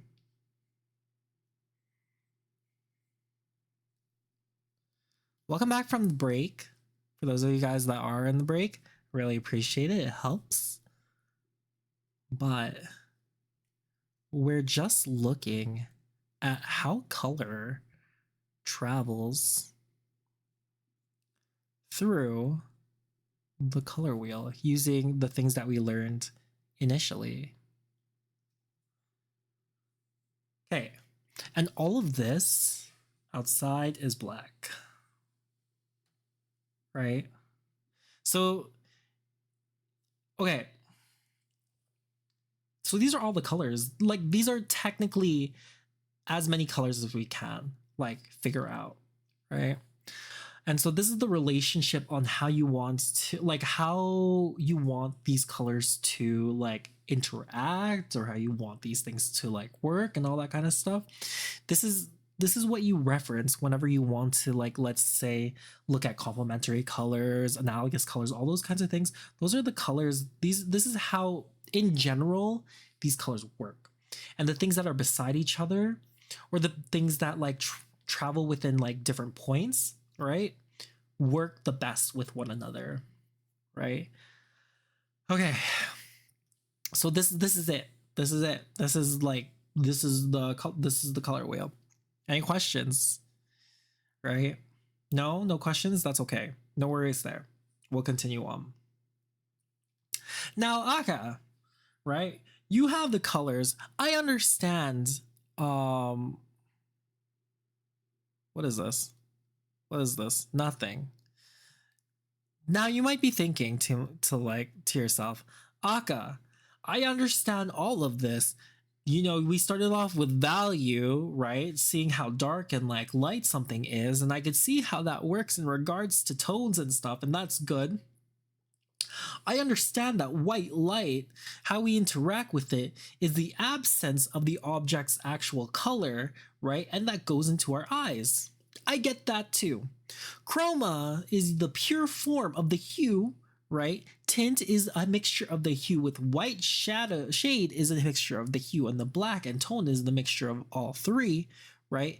And then the two different kinds of color theory, which is additive and subtractive using the color wheel, and how the primary school colors was kind of stupid at the beginning, right? How do we use these colors though, is what I'm wondering, right? We can't just be making swatches all the time, right? At least that's not what you do. How do I make this look cool? Well, dear viewer, thank you for asking such an astute question and like covering all of the things that we talked about at this moment. I really appreciate it. I really appreciate it. But how do we go about doing this, Aka? Well, let me tell you something. There is a clear and cut like way that we go about selecting colors for these kinds of things. But Aka, what is it called? Well, I'm glad that you asked. Here are the different kinds of color, like they're like color, the ways that like people choose color, right? One, they select color using a complementary color like scheme, right? Call first and foremost, let me just call these color schemes.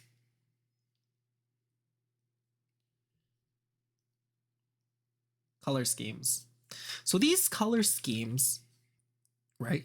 These color schemes are ways that we go about creating like color harmonies within our pieces. Color schemes that we start off with is called the color scheme that most people are most familiar with are called complementary colors.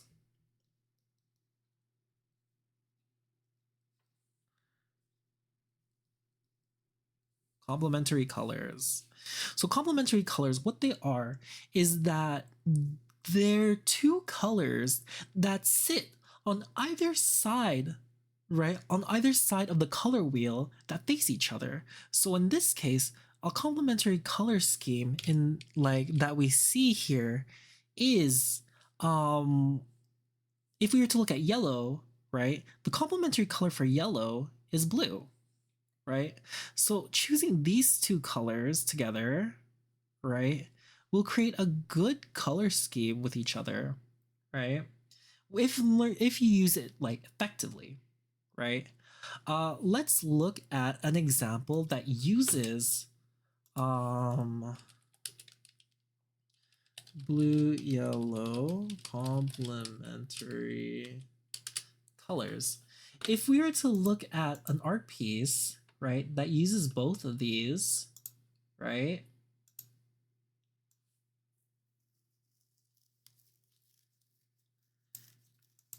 I guess I'm an interior designer now, right? What we're going to be looking at right, is two colors that fit together, right? Let's put that here. But you'll see what's interesting about whenever we're choosing colors in regards to this is that you want a what's called you want a primary color. This is not to be confused with primary colors, right? The primary color is your what's called is the color that takes up the majority of the piece. So it's just main color. And how you go about doing mixing of it, a lot of the time it's like a 70% per main color and then a secondary color which takes up about like 20 or 30%. 20 or 30%. And so that's a good color balance is you don't want 50-50 of the complementary like of a complementary color, right? You want a 70-30 or an 80-20 like split whenever you're choosing these colors. And this is how you balance it out, because if it goes 50-50 split, your eye doesn't know what to focus on and it becomes exhausting, right? Your main color is your grounding color, and then you have accent colors which push it. That's what complementary colors do. So again, if we were to look at all of the complementary color schemes on here, right, we have these combinations that work well together.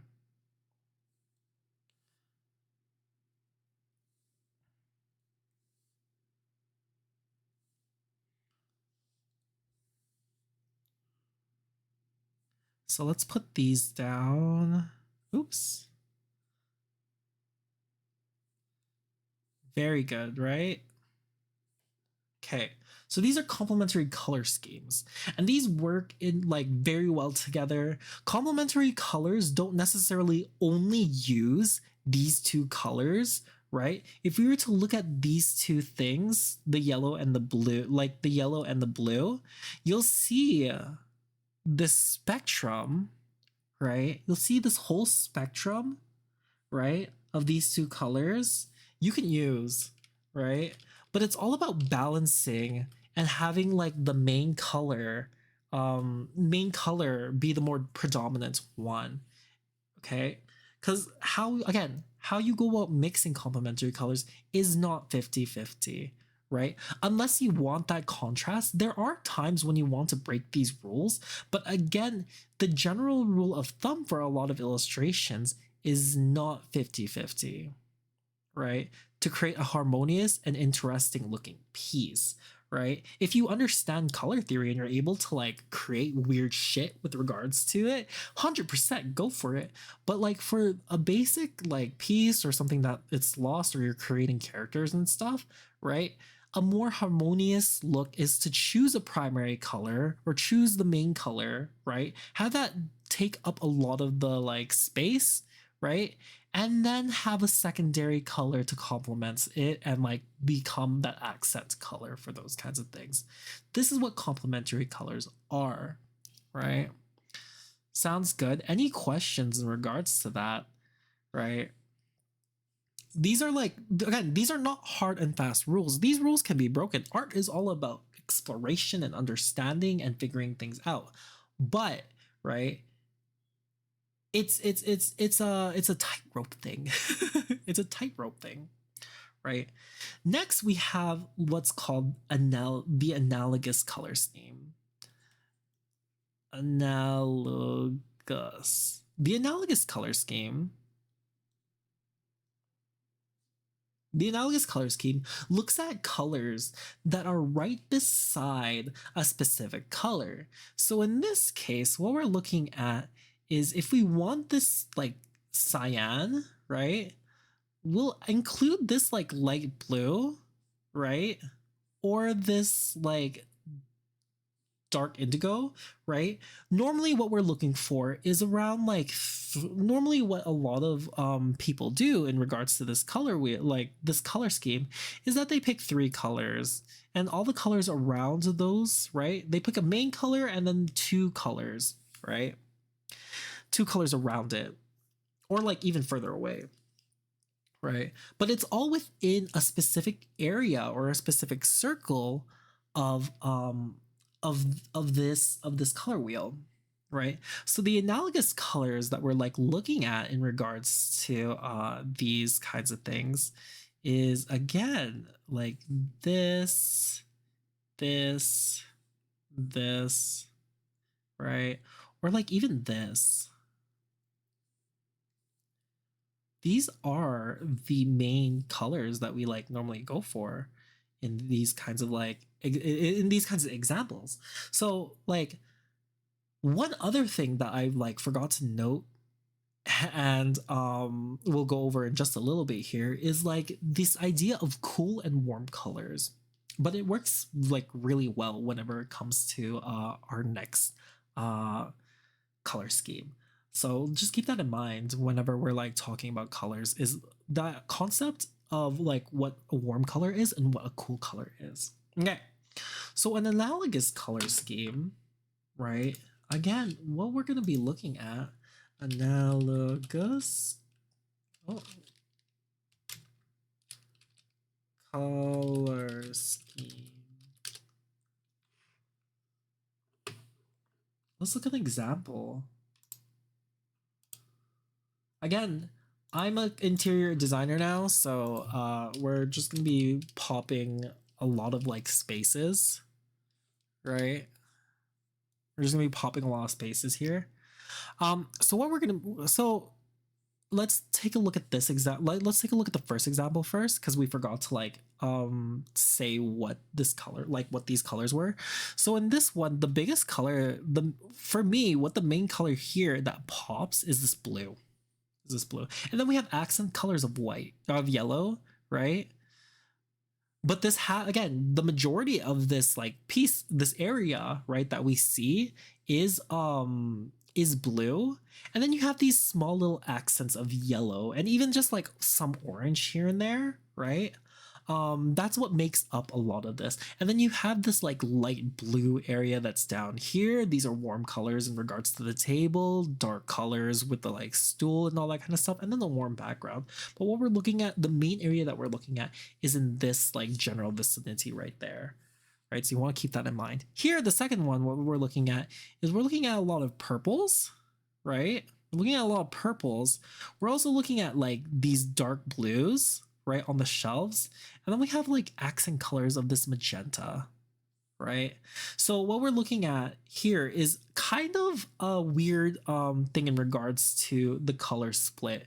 With analogous colors, we actually have a kind of 70-20 split and a 7-20-10 split, or around like 60-30 10 split, right? So what this is that you have your main color, base color, right? You have an accent color, and then you have a trim color. And what the trim color normally is placed in certain illustrations is like places that you want the eye to be drawn, right? Places that you want the eye to be drawn, or places that like have a lot of like contrast or anything like that. That's how like these 3 choices, like whenever you have 3 colors as like as an option for your color wheel, this is how it's normally done. If you're looking at like, let's look at character designs and all that kind of stuff with like 3 colors, right? A lot of them would have that base fur color, right? A lot of them would have that accent color, and then the last part is literally the trim, is like parts that like in the eye, the nails, all that kind of stuff. Throughout the body, you'll see extra like colors and stuff that are on there, which is really interesting for a lot of like character designs and all that kind of stuff. That's the like fun thing about like those kinds of things is how we go about like mixing these different colors in different like what's called different different amounts, right? And again, don't try your best if you don't really understand color theory and all that kind of stuff. 33.33%, right?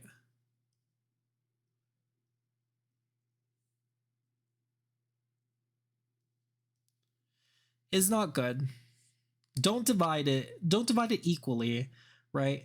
Choose unless you know what you're doing, right? Don't divide it equally, right? That's just the thing that you want to avoid, right? Because one, it's boring unless you know what you're doing, and two, like you have conflicting colors. You want to have a grounding base for when a person like looks at something, and then you want those other colors to accent you. Those are the things that you want to keep in mind whenever we're like making these kinds of like um these images and stuff. Okay? Okay? Any questions? Any questions? Okay. Our next color like scheme is what's called triadic.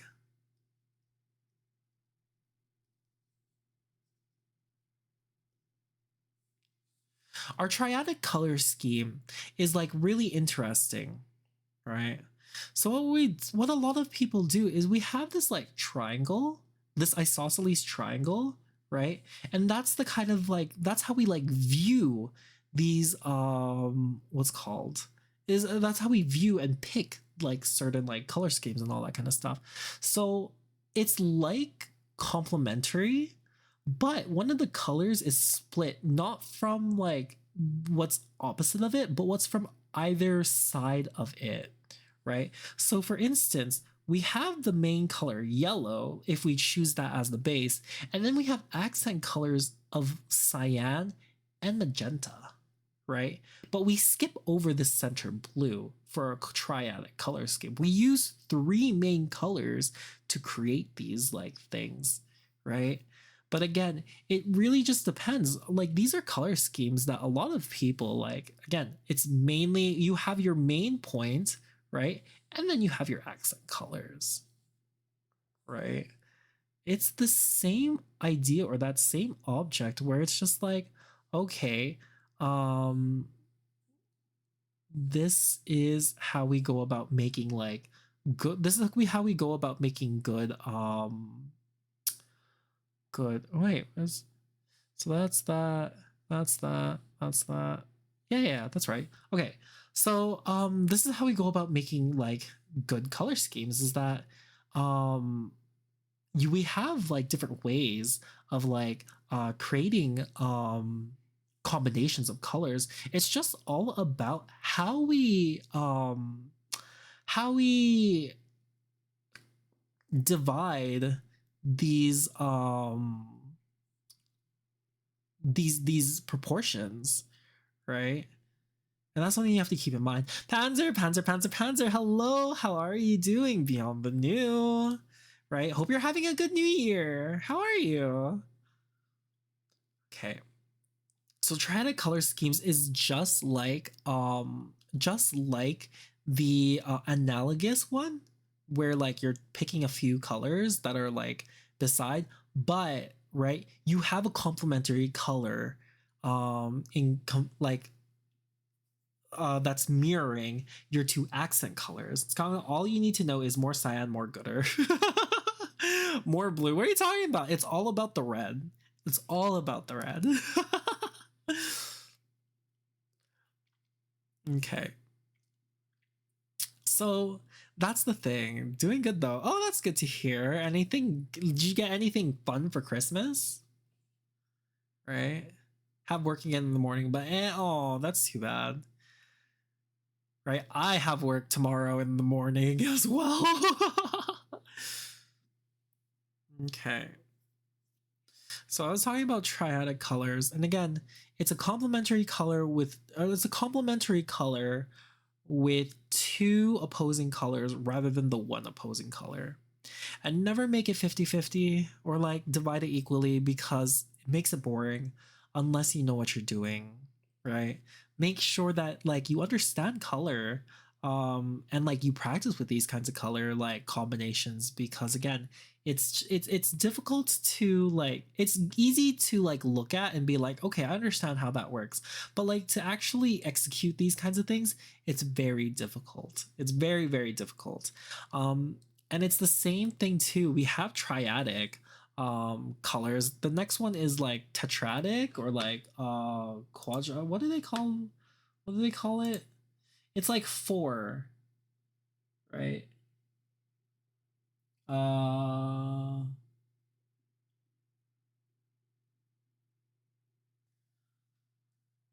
Split complementary is another word for triadic, for a triadic color scheme. Uh and then there's also a split complementary where it's a square,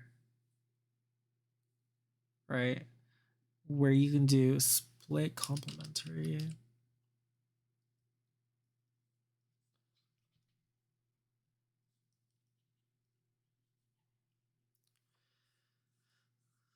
So what split complementary looks at is a square. It's pretty much a square. So if I were to go like this, like this, like this, right? The four colors that we'll be looking at are these four.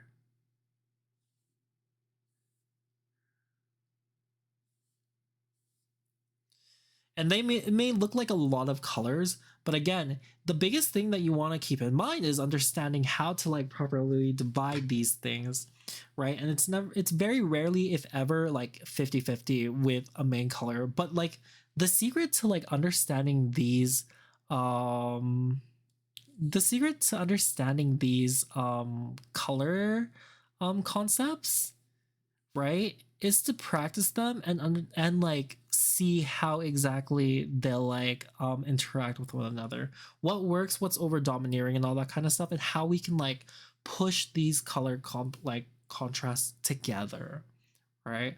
So these are the ways that we go about like creating color harmonies. This is what's called color harmonies, right? All of these things is color harmonies.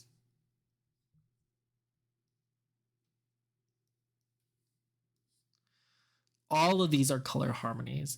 So the biggest thing that you want to keep in mind whenever we're working through color harmonies is how they work about doing these kinds of things.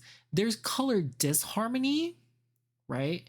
And we'll learn more about that like later probably. Is if you want a cohesive, when we're first looking at color, we want a cohesive look. Okay, the first way of doing a cohesive look in regards to these kinds of things is understanding what your main colors are and how they work in like the setting that you're putting it in. So let's say we were going to do a complementary color scheme, right? And the two colors that we're going to be doing in regards to it are what's called yellow and like this, like the cyan or this blue. Or actually, you know what, let's just go back to red in this one. So these are the colors that we want red and we want cyan. How we go about doing that is that when we're transitioning from, if our main color was red, let's say, right, we're gonna go into a practical example now in regards to this. Let's say we have this red, right? This red is very, very um very saturated. So what we want to do is we want to yeah, what we want to do is we want to like desaturate it, because our like biggest thing is that we don't want our eyes to be like straining in regards to it.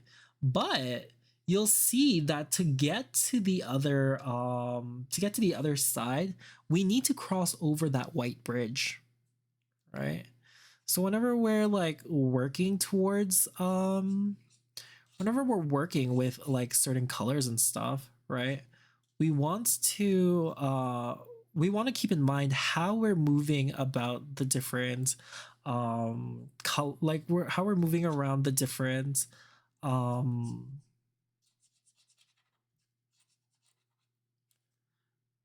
the color wheel, right? What will work with each other, what won't work with it. It really just depends on like how we go about like creating these like contrasts and um these like images and stuff.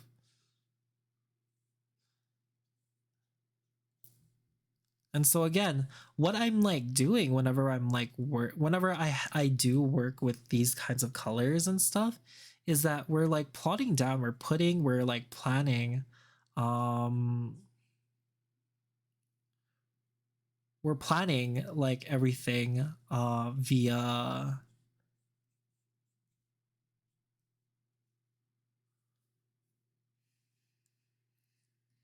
we're planning how these like colors will like interact with one another.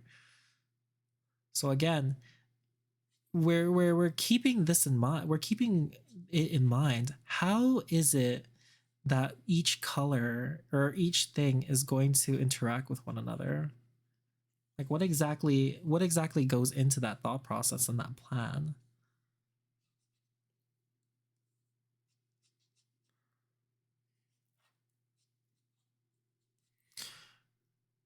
Right. In regards to like complementary colors and all that kind of stuff, unless you're actually doing a study, right? Unless you're actually doing a study, you don't have to technically keep to just a single single two colors. You can include different ones.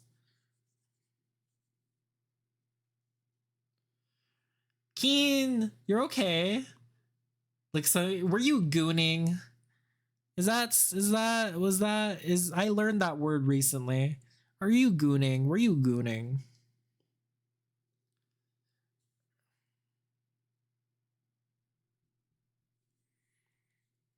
Hydro! I didn't know you were still here!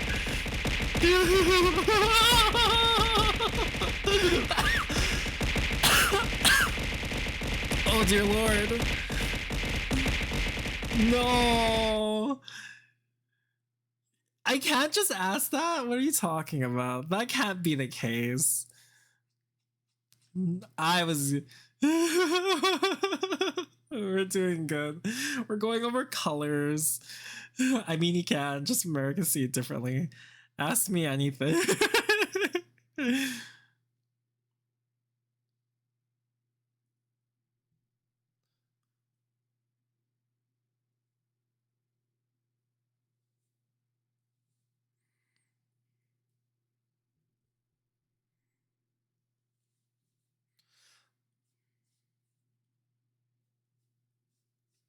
So whenever we're like working with these kinds of like colors and everything like that, right? Whenever we're working with these kinds of colors and everything like that, what's important to note is like how each of these colors interact with one another and like what's going to happen, because you have your main like I have my main color. My main color is like obviously like red and everything like that, but again it's just about like understanding these like color compositions. The other thing that you want to keep in mind too is how does your values like work, right? How do your values like are your values like good? Are they like showing up, like showing through? You want to make sure that that's the case, because you could just use one like color as long as your values are good. My value is 3 cents in the button. What are you talking about? You're worth so much more. You're at least worth 4 cents. Don't undersell yourself. Okay, Keen.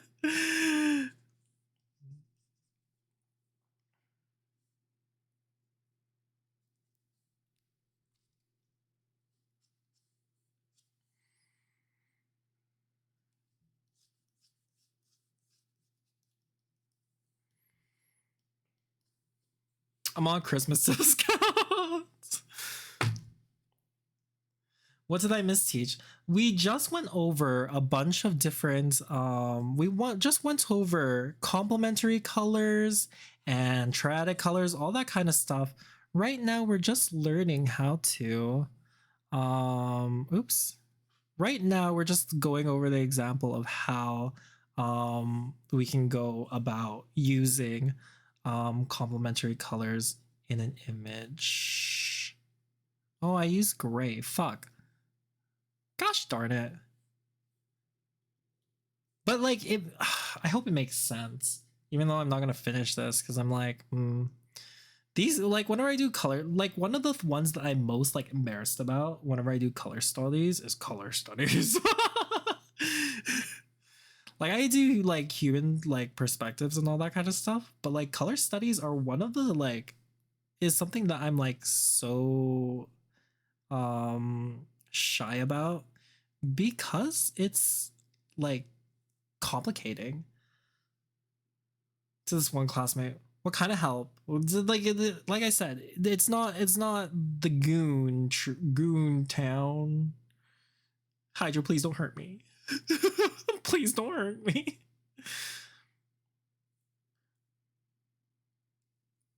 I vow a valued assistant, I could say. Very valuable, very very good. Ah, Kodiak! It's not any better. All right. So this is the basics of the basics. This is the basics of the basics when it comes to color theory. Is that is this understanding and moving towards like understanding how to move around. That's true. Understanding how to move around this color wheel, right? Understanding what colors that you need to like interact with and all that kind of stuff, and like compressing it all together in this like thing is important to know, right? Especially whenever you're creating these like different values and all that kind of stuff. Let's finish this. Okay, wait. Let's actually work through this. We'll add like a separate oh, right. Analogy. Okay, I forgot. Fuck. I forgot one more thing to talk about before we complete this. Analogous can also just be one color, right? Analogous can also just be one color, right? But that's monochromatic. This is it's more so called monochromatic than it is analogous, right? Is this color? Is this one monochromatic?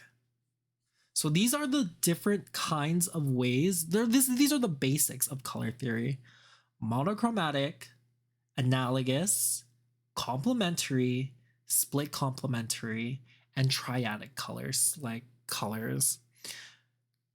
The key things to note whenever we're talking about these kinds of things is one, don't divide it 50-50, right? The ratios that should be seen whenever we're working with these kinds of things is around 70-30 or 70-80-20, right? Or 7-20-10 or 60-30-10. The reason for that is because these are good ratios to like work on whenever we're seeing these kinds of things. Whenever we're choosing color, choose a base color as your main primary color, then have accent colors to it.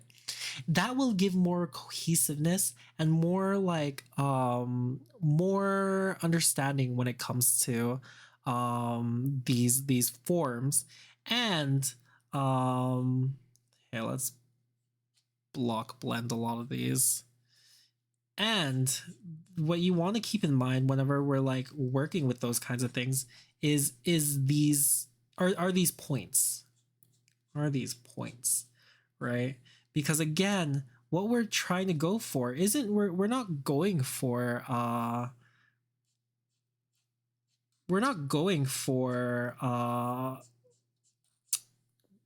for chaos right now. We're looking for color harmonies at this point.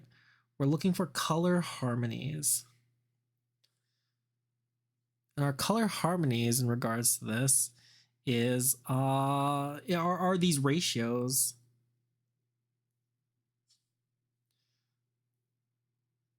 And again, what we're like walking towards whenever we're like whenever we're using two colors for these is how they go about transitioning from one complementary color to the next.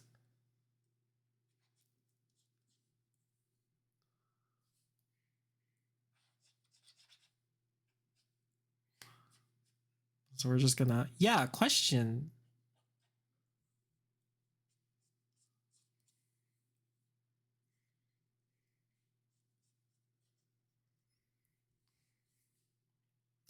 What is the question? What is your question, Keen? No, I forgot what I was gonna ask. That's all good. No worries there. Real. It's all good. No stress here.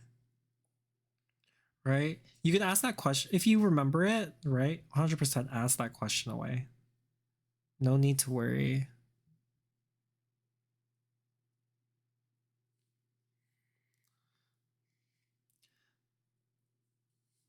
So again, all that we're doing is we're like working towards like our main analogous color. We're using the accents of like we're using the accents for the color, right? And we're actually just mixing.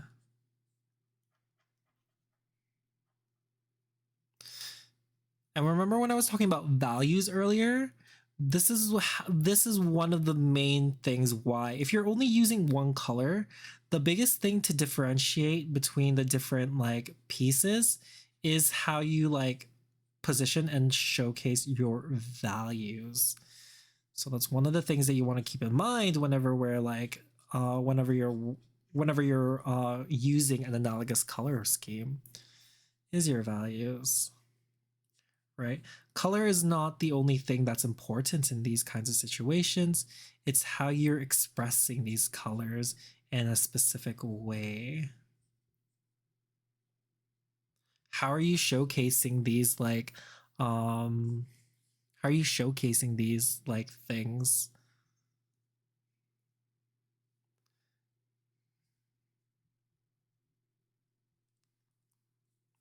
Right? And how are you using these pure colors, right, in an effective way? Because right now, this red is hurting my fucking eyes.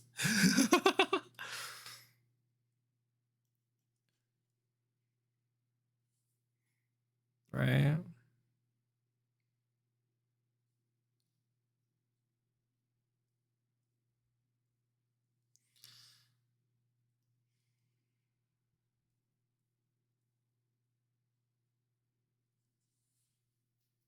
Okay.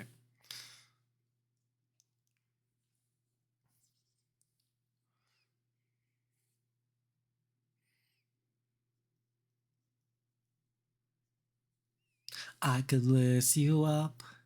Da-na-na-na-na-na-na-na-na-na.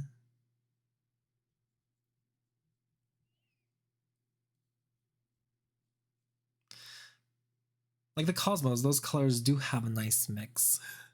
Like Cosmopolitan.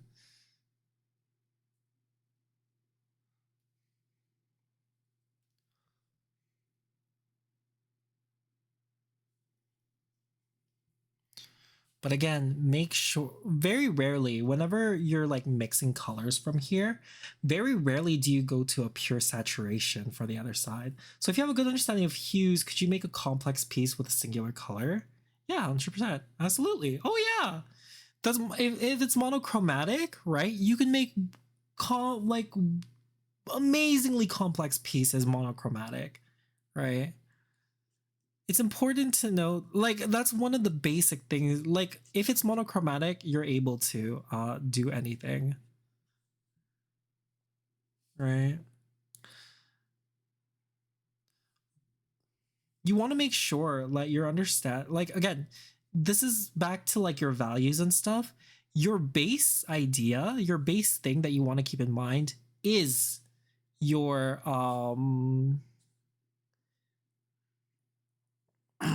is your uh is your values, right? The biggest thing when it comes to art is the values.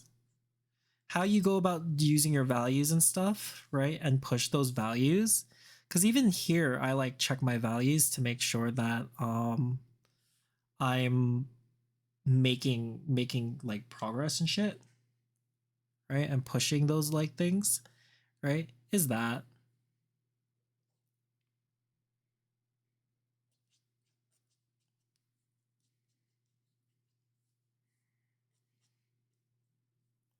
you want to make sure like one of the biggest things you want to do is you want to make sure that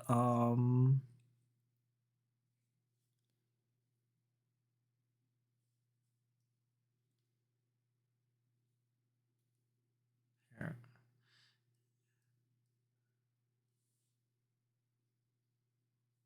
I wish I had a better like option. Maybe I could go here. Let's see. Maybe I can go to an older piece and like color that in.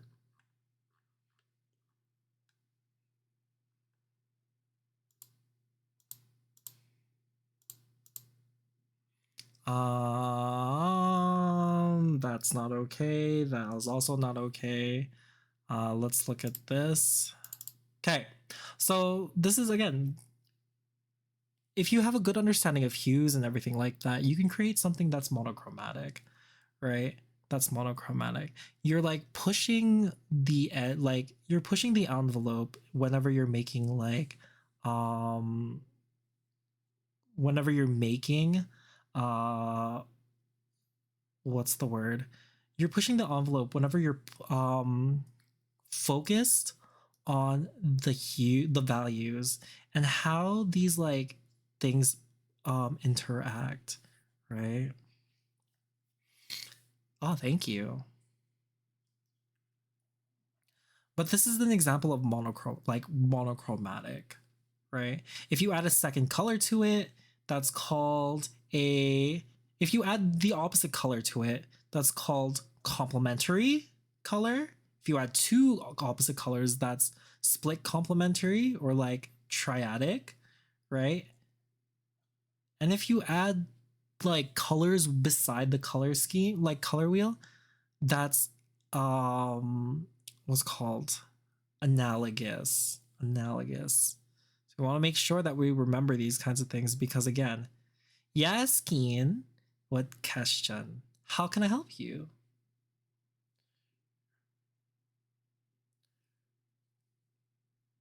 You want to make sure one of the biggest things is, right? You understand what your images are for. What does it call when you add 5 color scheme? You could absolutely do that. I forget what it's called, like pentahydric or all that kind of stuff. There's these color schemes that I'm like pushing that I push for are all just the basic what's called are all just basic color schemes. If you want to explore like 5 or all the colors and all that kind of stuff, it's very interesting. One of the artists that if you guys ever want to like see or look at that I fucking like adore, that I adore so much, I adore her art so much. Let me find this for you. Let me find this for you. Her art is so good. uh let's see if I can't find something that is more closer because I've been favoriting like a lot of different people. Okay, that's not what I was looking for. That was nice, but was not what I was looking for. uh Let me see. Nope. Nope. Nope. Nope. Nope. I've been. When was the last time they posted something? It's been a hot minute. Give me 1 second. We're just checking to see. I'm just looking for a specific piece. Here we go. Here we go. Okay. Let's look at Yoneyami.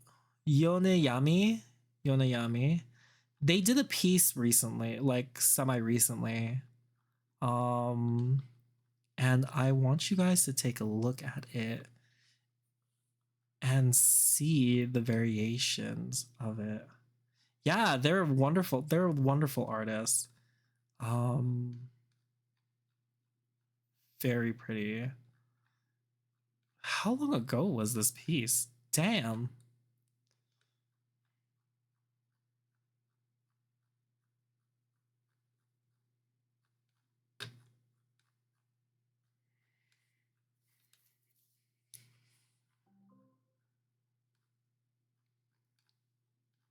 Oh my god, they printed it in acrylic. Okay.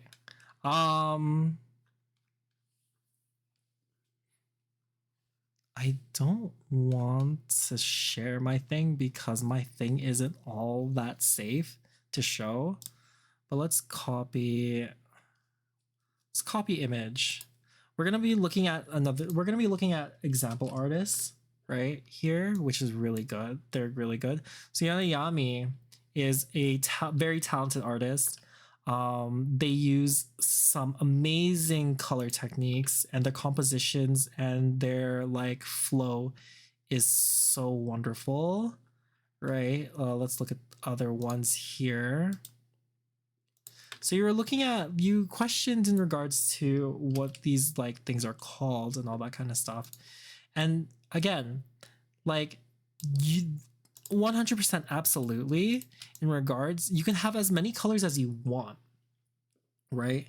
The thing is, again, how they like pair a lot of their colors and stuff is in regards to this complementary like color scheme type deal. You have this like mute yellow here, right? You have this like mute yellow here, and then you have this like blue, right? Which like help make this like portion pop. You also have this orange and red, right? So these are like these are analogous color schemes, but it's also paired with another complementary color, which is blue, right? So these colors that you're seeing, right, are close together enough where you're able to like differentiate and see that like push. But the main colors here is like the yellow, the blues, and the red. There's a lot going on, but like this is a very like this is a very simple color scheme that you see here, which is here in the complementary, and it can be even said that it's like a triadic color scheme. You have your main color, which is red, right? You have a second, you have another color here, which is blue, which like covers that, like which like pulls focus into it, and then your like accent color, which is yellow, right? So you have a triadic color scheme that's going on for these kinds of things. Let's look at this one too. It's a lot more complex, right? Because there's a lot of moving parts to it, but let's break it down here. We have blues here, right? We have blues here, we have yellows here, right? So you already see a complementary color scheme here. And then you also have accent colors, which is purples, cyans, right? Dark blues, all these kinds of things is still within one of our color schemes, which is like triadic. So cyan, blue, yellow, right? Triadic, or like split complementary, which is 4. You have accent color. Very rarely do you see like greens here, right? I think. But they're more closer to cyan than they are actually green. You have like bits and pieces of it, I think in the eye, like right here, but I think that's just to like round out a little bit of it using all of these color here. You also see greens here, but that's because there's like that what's the word, that chromatic aberration effect, right? So that's the reason why you see these kinds of things, is that like judder or that jitter type situation. But again, you have your main colors. The biggest thing, the hardest thing hardest thing about understanding or learning about these kinds of color schemes and all that kind of stuff is understanding this rule, right? Is understanding these rules, right? Is making sure that you don't have like all these colors are not even, right? There's more of like a color and there's like a hierarchy of them, right? There's a hierarchy of them. And then you have those accents and like what's called trim colors. You want to make sure that like if you're going to be trying those kinds of things out, that you keep in mind like your color your color harmonies, right? Your color, your complementary colors and stuff, and how they like go about being affected by these kinds of things. This is like within her, I believe this is within her like metamorphosis, like within their metamorphosis like um art, right? uh and again, you could see the same like effects in regards to this artist's like situation. You have color harmonies here, right? Orange, yellow, magenta, or like red, and then you have complementaries here, which is that green and purple, right? So those are the things that you want to keep in mind, is that again, um how do these colors like interact and intermingle with each other, and what's being placed beside it and around it? One of the things too that you want to keep in mind, and this is part of composition, right, which we haven't covered and talked about in like these lessons yet, is how we showcase chaos, right, in a constructive way. And what that means is that we're not placing these elements like specifically or like uh erratically, right? We're not placing these elements all over the place, and that's creating kind of like image fatigue, right? Within our like piece, but it's all placed strategically, right? And all of these things, you can see there's this line that like traverses and like bisects this like entire area. So you'll be able to like look at these different spaces and spots, right, individually, right? And how it's bisected is like really nice with an analogous color. And around there, you see a lot of complementary colors that like or these complementary elements, right, that like create that kind of jitter or that chaos feel. But you'll also see in regards to the what's called composition, is that you have a space that's very calm, right? The face doesn't have too much jarring like elements to it, so your mind is not overwhelmed with detail, right? There's a lot of things going on here, but the detail is like around the space that's simple. There's a simple space, here's a simple space, there's a simple space, right? We have simple spaces where our eyes are able to actually relax and like not worry about like too much things going on in regards to it. So that's one of the biggest things that you want to keep in mind, is these things. How are you able to create like color complementaries, right? If you're going to be using more than 3-4 colors, how are you able to like focus them in a specific way and make them work with one another, right? What are the like the key details in regards to that, and how like they go about doing that in this situation and case is their compositions. Their compositions are fucking phenomenal. You have chaos happening around this area. You have like relaxation happening around this area. One of the key bisecting things is this line of like complementary colors and this yellow that like focuses it all into this section. And then you have that chaotic like rendering of all of the different colors, these complementary colors, right? Complementary colors, bits of like analogous colors that like push this all together, right? And I hope that all makes sense, because again, this is an amazing fucking artist. to say the least. And I love her work. Is super good. Oh my gosh, super duper good. I need to see more things. Indeed, it's so, yeah, it's really good, right? And again, it's not, let's see, it's all thought of and planned. We'll look at another artist here too, La La La Lac, right? Copy image. We'll see another like piece of how like another artist does uses their color, right? Here you'll see a kind of like complementary color scheme here. You have these reds, right? You have these reds, you have these yellows, right? These light yellows, right? But there's also a complementary color scheme that's going on in the background, which is these like cyans, these blues, all that kind of stuff, right? And this like this green.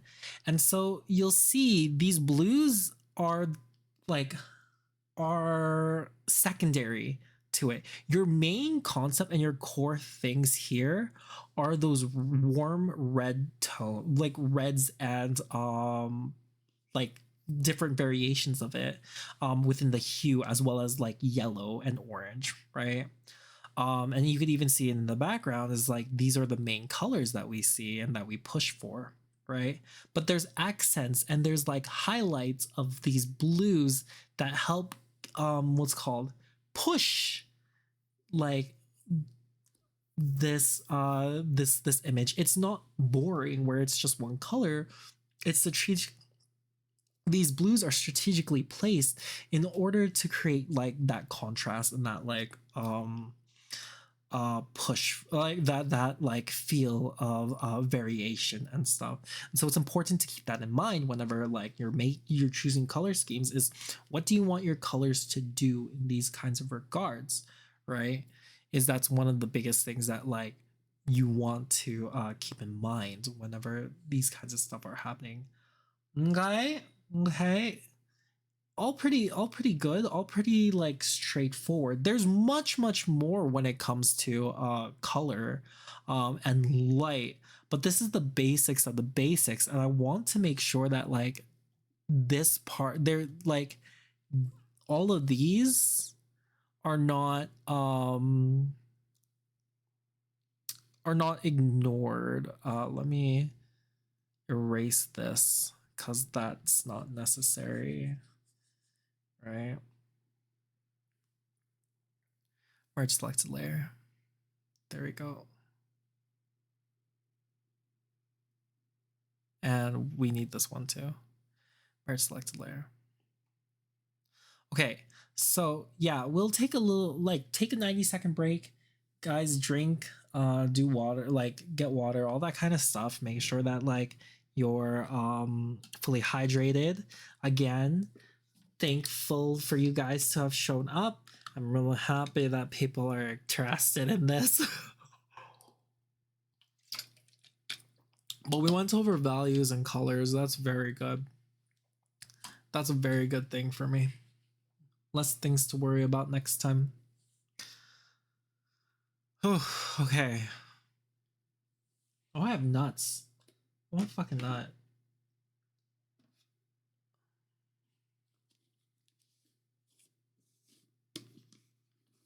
I want a nut.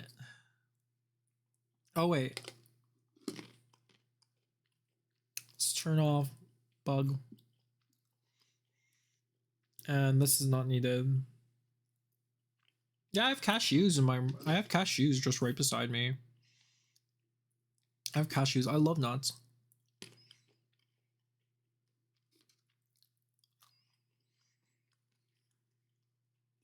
My like stream snack is cashews. So there's like times where I just have like there's times where I just have cashews. Either you guys know about I'm eating something or you don't know that I'm eating something. More often than not, it's just cashews.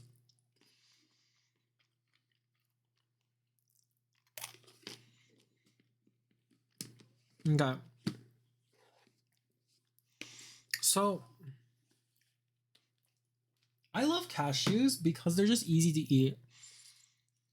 Like I also have almonds, but I think whenever I want peanuts, I want them in the shells. But I can't buy bulk like peanuts with like the shells on, right? It's not good. Walnuts are kind of really dry, right? And I'm not a fan of like walnuts.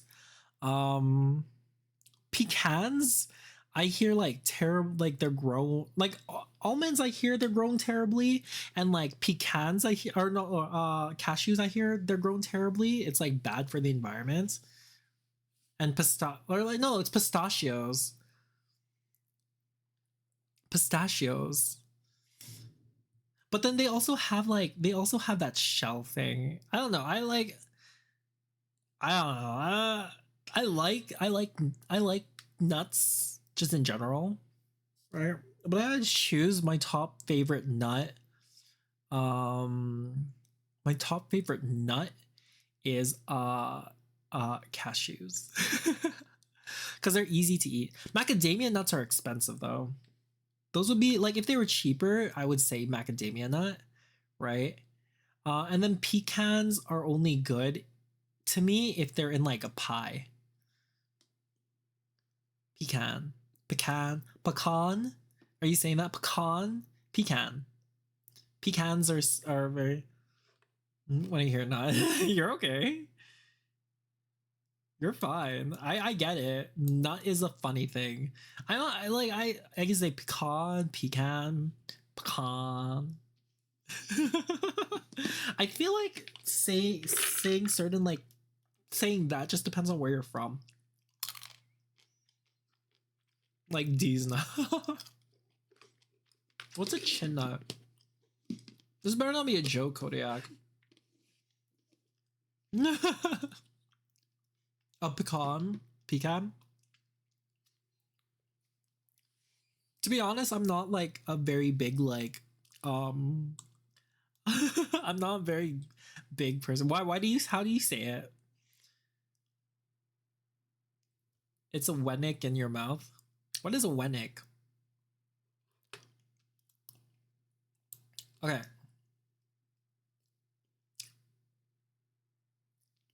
So we went over the different ways on how to like we went over the different got him.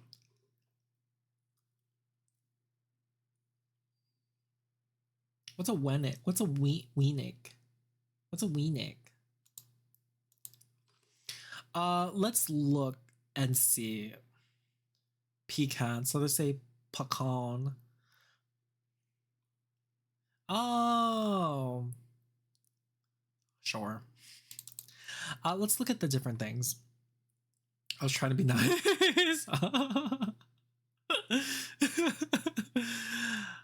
So here we go. We'll get back into you guys continue talking about nuts and all that kind of stuff. We're gonna look at the different ways. All these things is like like I'm not very good with like colors and all that kind of stuff. So please forgive me when I'm showing these examples.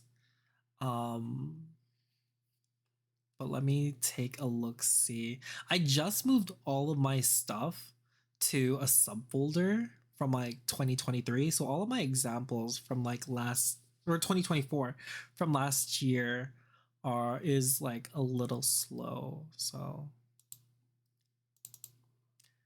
it's a little slow to load in my thing. So while I pull these up,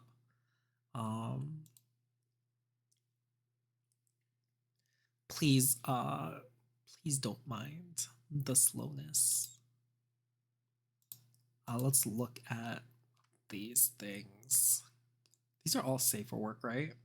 These are all safe for work. I hope these are all safe for work.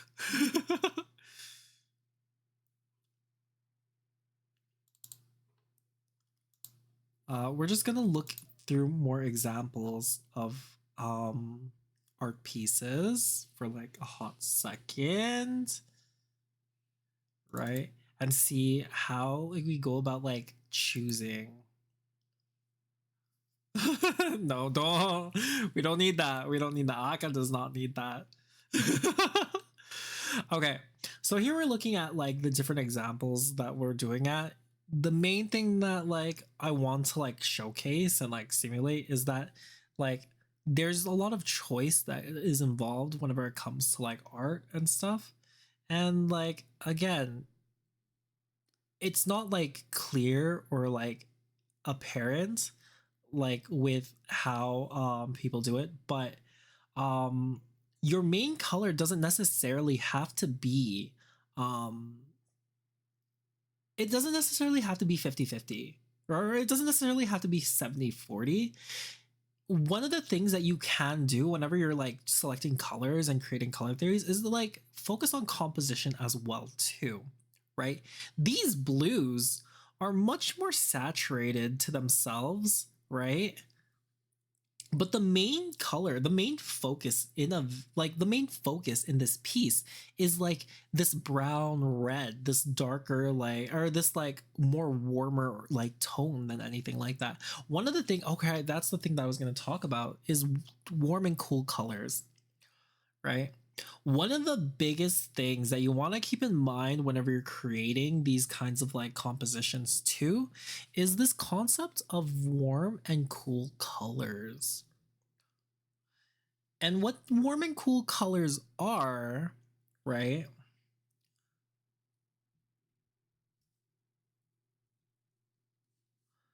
Is this abstract idea, right? That colors have an inherent temperature to it. And this temperature can go up or down depending on the surrounding colors that are with it. What a lot of people do, though, when it comes to warm and cool colors, is they create a dividing line, right, between these colors to showcase, right, where the, like what how they go about doing these kinds of things. So that dividing line, as you'll see, right, is cut around this area, right? So these are warm, these are cool, right? And this is by via temperature. So there we were talking about contrasting colors in regards to complementary colors, right? Another way to contrast color is via warm and cool colors. And one of the ways to make sure that like you're doing that kind of thing is, let me pull up another example, because all I can do is pull up examples whenever I'm explaining these kinds of things. I'm terrible at actually like painting. Which is ironic because I'm supposed to be focusing on like different things. One of the ways that we can like attack or like push for these contrasting points is via contrast, like is that contrast, right? Here we have like these blues and these like cool blues that are like encircling the back, right, behind, but here you have a warm tone that like is pushed towards the like the character, right? So having these two, like having a cool color will help set a different kind of mood depending on the kind of mood that you want. It also creates kind of like interest and intrigue, just like what we were looking at here, is that there's that like burst of like of that accent color. Here where it's more muted, where the like accent color is more muted, so there's less conflict and there's less contrast to it. It actually blends nicely with the like warm reds and orange tones, right? On the other hand, this has a little bit more of a like saturation, right? Actually conflicting and showing more of an inner like dialogue, or a inner like inner conflict, rather than just being an accent or something that like helps or like pushes or pops, these kinds of things. I have another example of like it but it's a that comes to my mind. But the problem with that example is that it's actually a not safe for work example, and I can't show not safe for work stuff here. Nope, nope. So that's the thing that like is important to keep in mind whenever we're like choosing color, is that what are we using that color for, right? So here's the thing in regards to like color theory in regards to composition, is that if you surround a color, right, a warm color with a cool color, you're like, especially within the center, your mind will see that color like first, right? Even if the surrounding area is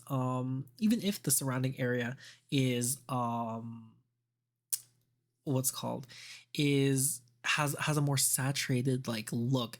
It's all about creating those contrast dynamics, right? Whenever we're like looking at these kinds of like situations, right? Right, it's all about contrast dynamics and making sure that like we're understanding this is why it's important to like study the different various like things. But like with regards to composition and like color, these are high level techniques that like take up a lot of time to like understand and like push for, right? Here we're going to be looking at like, again, an analogous color tone, right? A lot of these colors are like well within the same like area and like curve, right?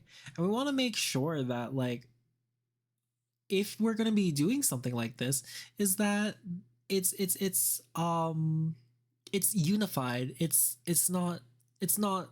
doesn't create too much contrast, and the only kind of contrast that's coming out from it is this blue line, right? But even the blue line feels like warm thanks to that like the vibration or the warmth of these colors and stuff. So that's what's important about like this, is that how do we unify and how do we like create these kinds of contrasting and like these stories and these like dialogues and stuff. Here again, we have the red here, but the red isn't really like, because it's such a dark scene, right? How we go about like getting to this red, right? From this like blue area, right? Is we travel through the outside. We actually travel through the outside. So we create these like darker portions of reds and purples and stuff, right? So that we can get into that like space of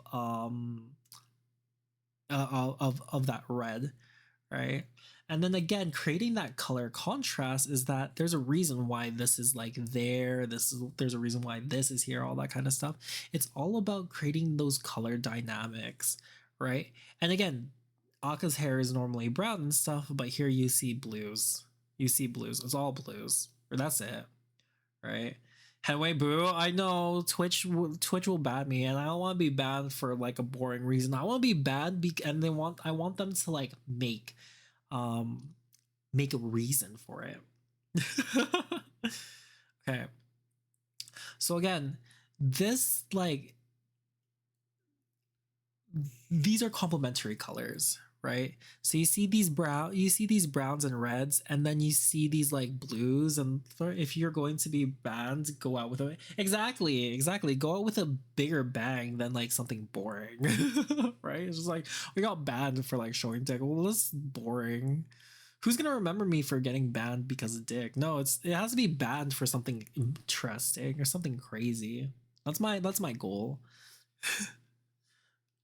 Bing bang bang bing bang bang bing bang bang bang.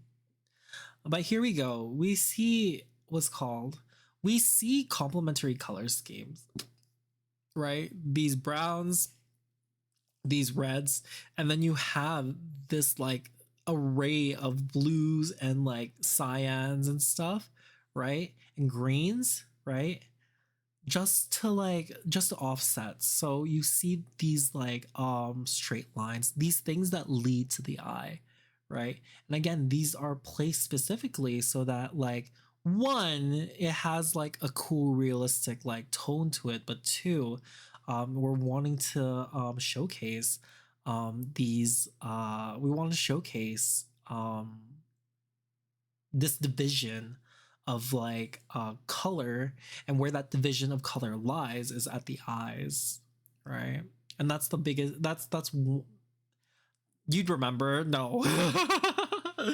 We need, like, I need them to make a new rule, because I need them to call it the Aqua rule. You can't do this.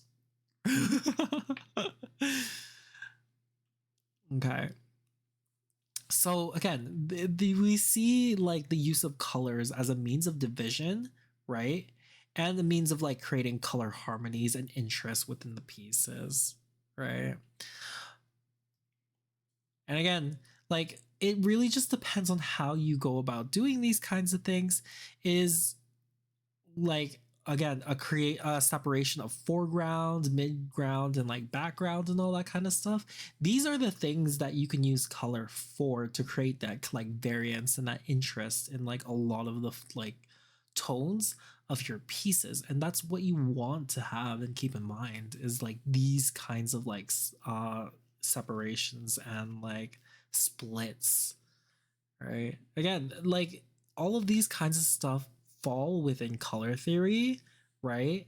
But to be able to like do those kinds of things, again, you have to make sure that you kind of understand it and stuff. There's no 50-50 in here. You'll actually see that like whenever I approach like colors and stuff, or whenever I approach like creating things, right? There's the like more saturated like things are like barely saturated at all. It barely hits the chroma. My like color palette is like is not too saturated. But whenever you do add those like points of like high saturation and all that kind of stuff, you could use it as a way to like draw attention. And so that's one of the biggest things, is that you want to make sure that you're drawing attention to the places that need to get drawn attention. And yeah, that's pretty much it, is how I go about doing those kinds of things, is that I want to draw attention to like certain places, so they're like a higher interest. um Higher interest. So there you go. And you could see the same thing like done here, like with these artists.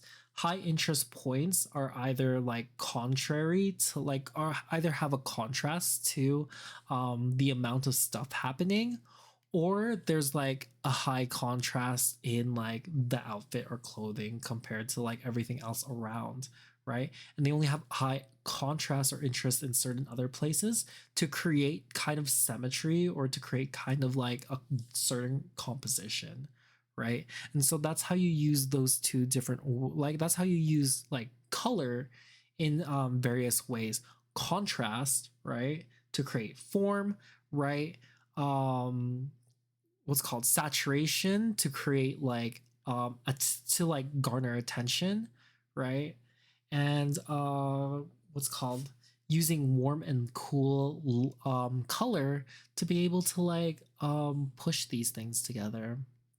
So those are the things that like you want to keep in mind whenever you're creating these kinds of things. And again, contrast, right, in regards to your values, you can use to create like what's called areas of focus, right? Again, it's not only about color, right, where you have complementary colors of purple and greens, right? It's also about complementary, like, it's also about contrast in regards to what's called the intensity of your colors, as well as what's called your value shifts. And you want to make sure that you keep those things in mind whenever you're making those kinds of situations. Even for something simple like this, you want to make sure that your values are heavily like thought after and like understood, so that you're able to like distinguish where the light is like where the light actually is coming from, right? Where your main source light is versus your bounce light and all that kind of stuff. And here, the bounce light is very intense, right? But the main source light is coming from this direction. And you want to make sure that that's like always gonna like you make sure that those are clear so that the forms that you create using these like situations is like very what's the word, very obvious to say the least, right? Especially when it comes to the face too, you don't want your faces to be flat. Our faces are three-dimensional, so we want to make sure that we're pushing our like thoughts and ideas in like the direction that we want to do that. Okay, I hope that all of that made sense and that it was like very helpful and useful as like a starting point in regards to color theory. There are entire pages and books that we can go into in regards to like color theory, but like we'll figure that out at another time. We'll do that at another time because I'm just like, it's 3 hours in, right? This is my last day before I have to go back to work. And I think I'm good in regards to the fact that all of this was a starting point is scary. It's a starting point because there's so much that you can do when it comes to art, right? And color. And I think one of the hardest things whenever it comes to learning about these like colors and all that kind of stuff is not the concept that it's scary, right? Is that there's so much that you can like there's so much possibility, right? There's so much possibility, and understanding the basics of the basics, you're building the base where you'll start creating like amazing like skyscrapers of like color and composition and all that kind of stuff. And these skyscrapers will will be leaning on each other and helping each other like stay up, because you also have these like bases of form, perspective, and anatomy that we went through together. And so that's the kind of stuff where it's just like, again, art is not a race, right? Art is not a race, right? And just because you're starting at the beginning doesn't mean that you have to be scared. Right? It just means there's just a big journey that's like waiting for you, right? Lady Keen had 2 brain cells. My second one got burned out a bit ago. I was simply listening to Aka's voice. Good thing there's VOD so I can rewatch. 100%, absolutely. But yeah, no. Understanding the basics, right? And like beginning from like step 1 is great. It's so fucking like good. And again, we only get better the more we practice these things. If you guys ever want to like, if you guys are ever in the Discord, right? And you made something and you want constructive criticism, right? That's criticism that isn't towards you guys, but towards like the creation of our art, right? Please absolutely post it in like the constructive criticism Discord, and we'll have a like conversation and a different ways that we can improve our art, right? Art is a journey that is a constant, and it's so much fun. I promise you guys, art is so much fun. Whether it's like music, or whether it's like drawing or cooking or anything like that, anything that you start with that like improves you or like you have fun in is always worth it, right? Even if it's wood art, because wood art is good too, because there's a lot that you learn in regards to like your form, as well as what's called how to approach things. Everything, all kinds of art is like is it sculpture? Honest, like you'd have to forgive me because I'm not like heavy on the sculpture, right? but I have taken a lot of sculpture classes, and like form and like the approach of things is something that um I have a like for a little bit of an idea. I have a BFA in media arts, and so I'm able to talk about so many different kinds of like art practices and everything like that, from sculpture to video to sounds to like all those kinds of things. I'm able to do those kinds of stuff. um Cooking is something that I'm not very good at. Like, so I'm more of a taste than I am a visual like learner. so it would have to be in person for that. But yeah, no, art is like an amazing art is so fun, right? I can't I'm so glad that I'm, even though like here and there people come in and out of like this of my lessons and all that kind of stuff. I'm so happy to be able to share what I know, because I love it. I love seeing new artists. I love increasing skills and getting better and stuff. Um it's all good. It's all good. Though I'm a bigger fan of jelly rather than jam. I don't know the difference between the two. Jam is like fruit, but jelly is like the gelatin, right? I like jam. I like strawberry jam, but I feel like jam has a higher like sugar content than jelly does. Right? Right? Isn't that the difference? Isn't right? Let's see. So we're at 3 hours. That's a good stopping point for Akka, for like teacher Akka um to do. So if I go to my creator dashboard and I go to my stream manager and we prepare ourselves to raid into someone, right? Who are we raiding into? We'll raid into Eclipse. We'll raid into Eclipse. Eclipse is some person that that like one of our friends is into, so we'll go and raid into them and say hello. Chunkiness of the semi-liquid. Yeah, no, that's the kind of stuff.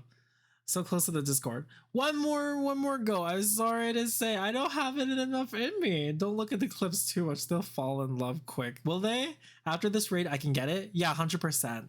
If you do, like, redeem it, please, if you do try and redeem it, please let me know if you get the message, because it's, sometimes it doesn't go through. Okay. Okay. But with all that said and done, right? After all that said and done, thank you so much for hanging out, guys. I really do appreciate it, right? You guys are lovely, lovely beings, and so good. Oh, is it automated? It is automated, so you should get a um you should get a message from me, from like the bot or something. But that's fine. But anyway, thank you so much. I appreciate you guys. I had so much fun teaching you guys cool things. But you guys take care. Avita say, I won't see you all for a little bit, right? Oh my god, I didn't even do it.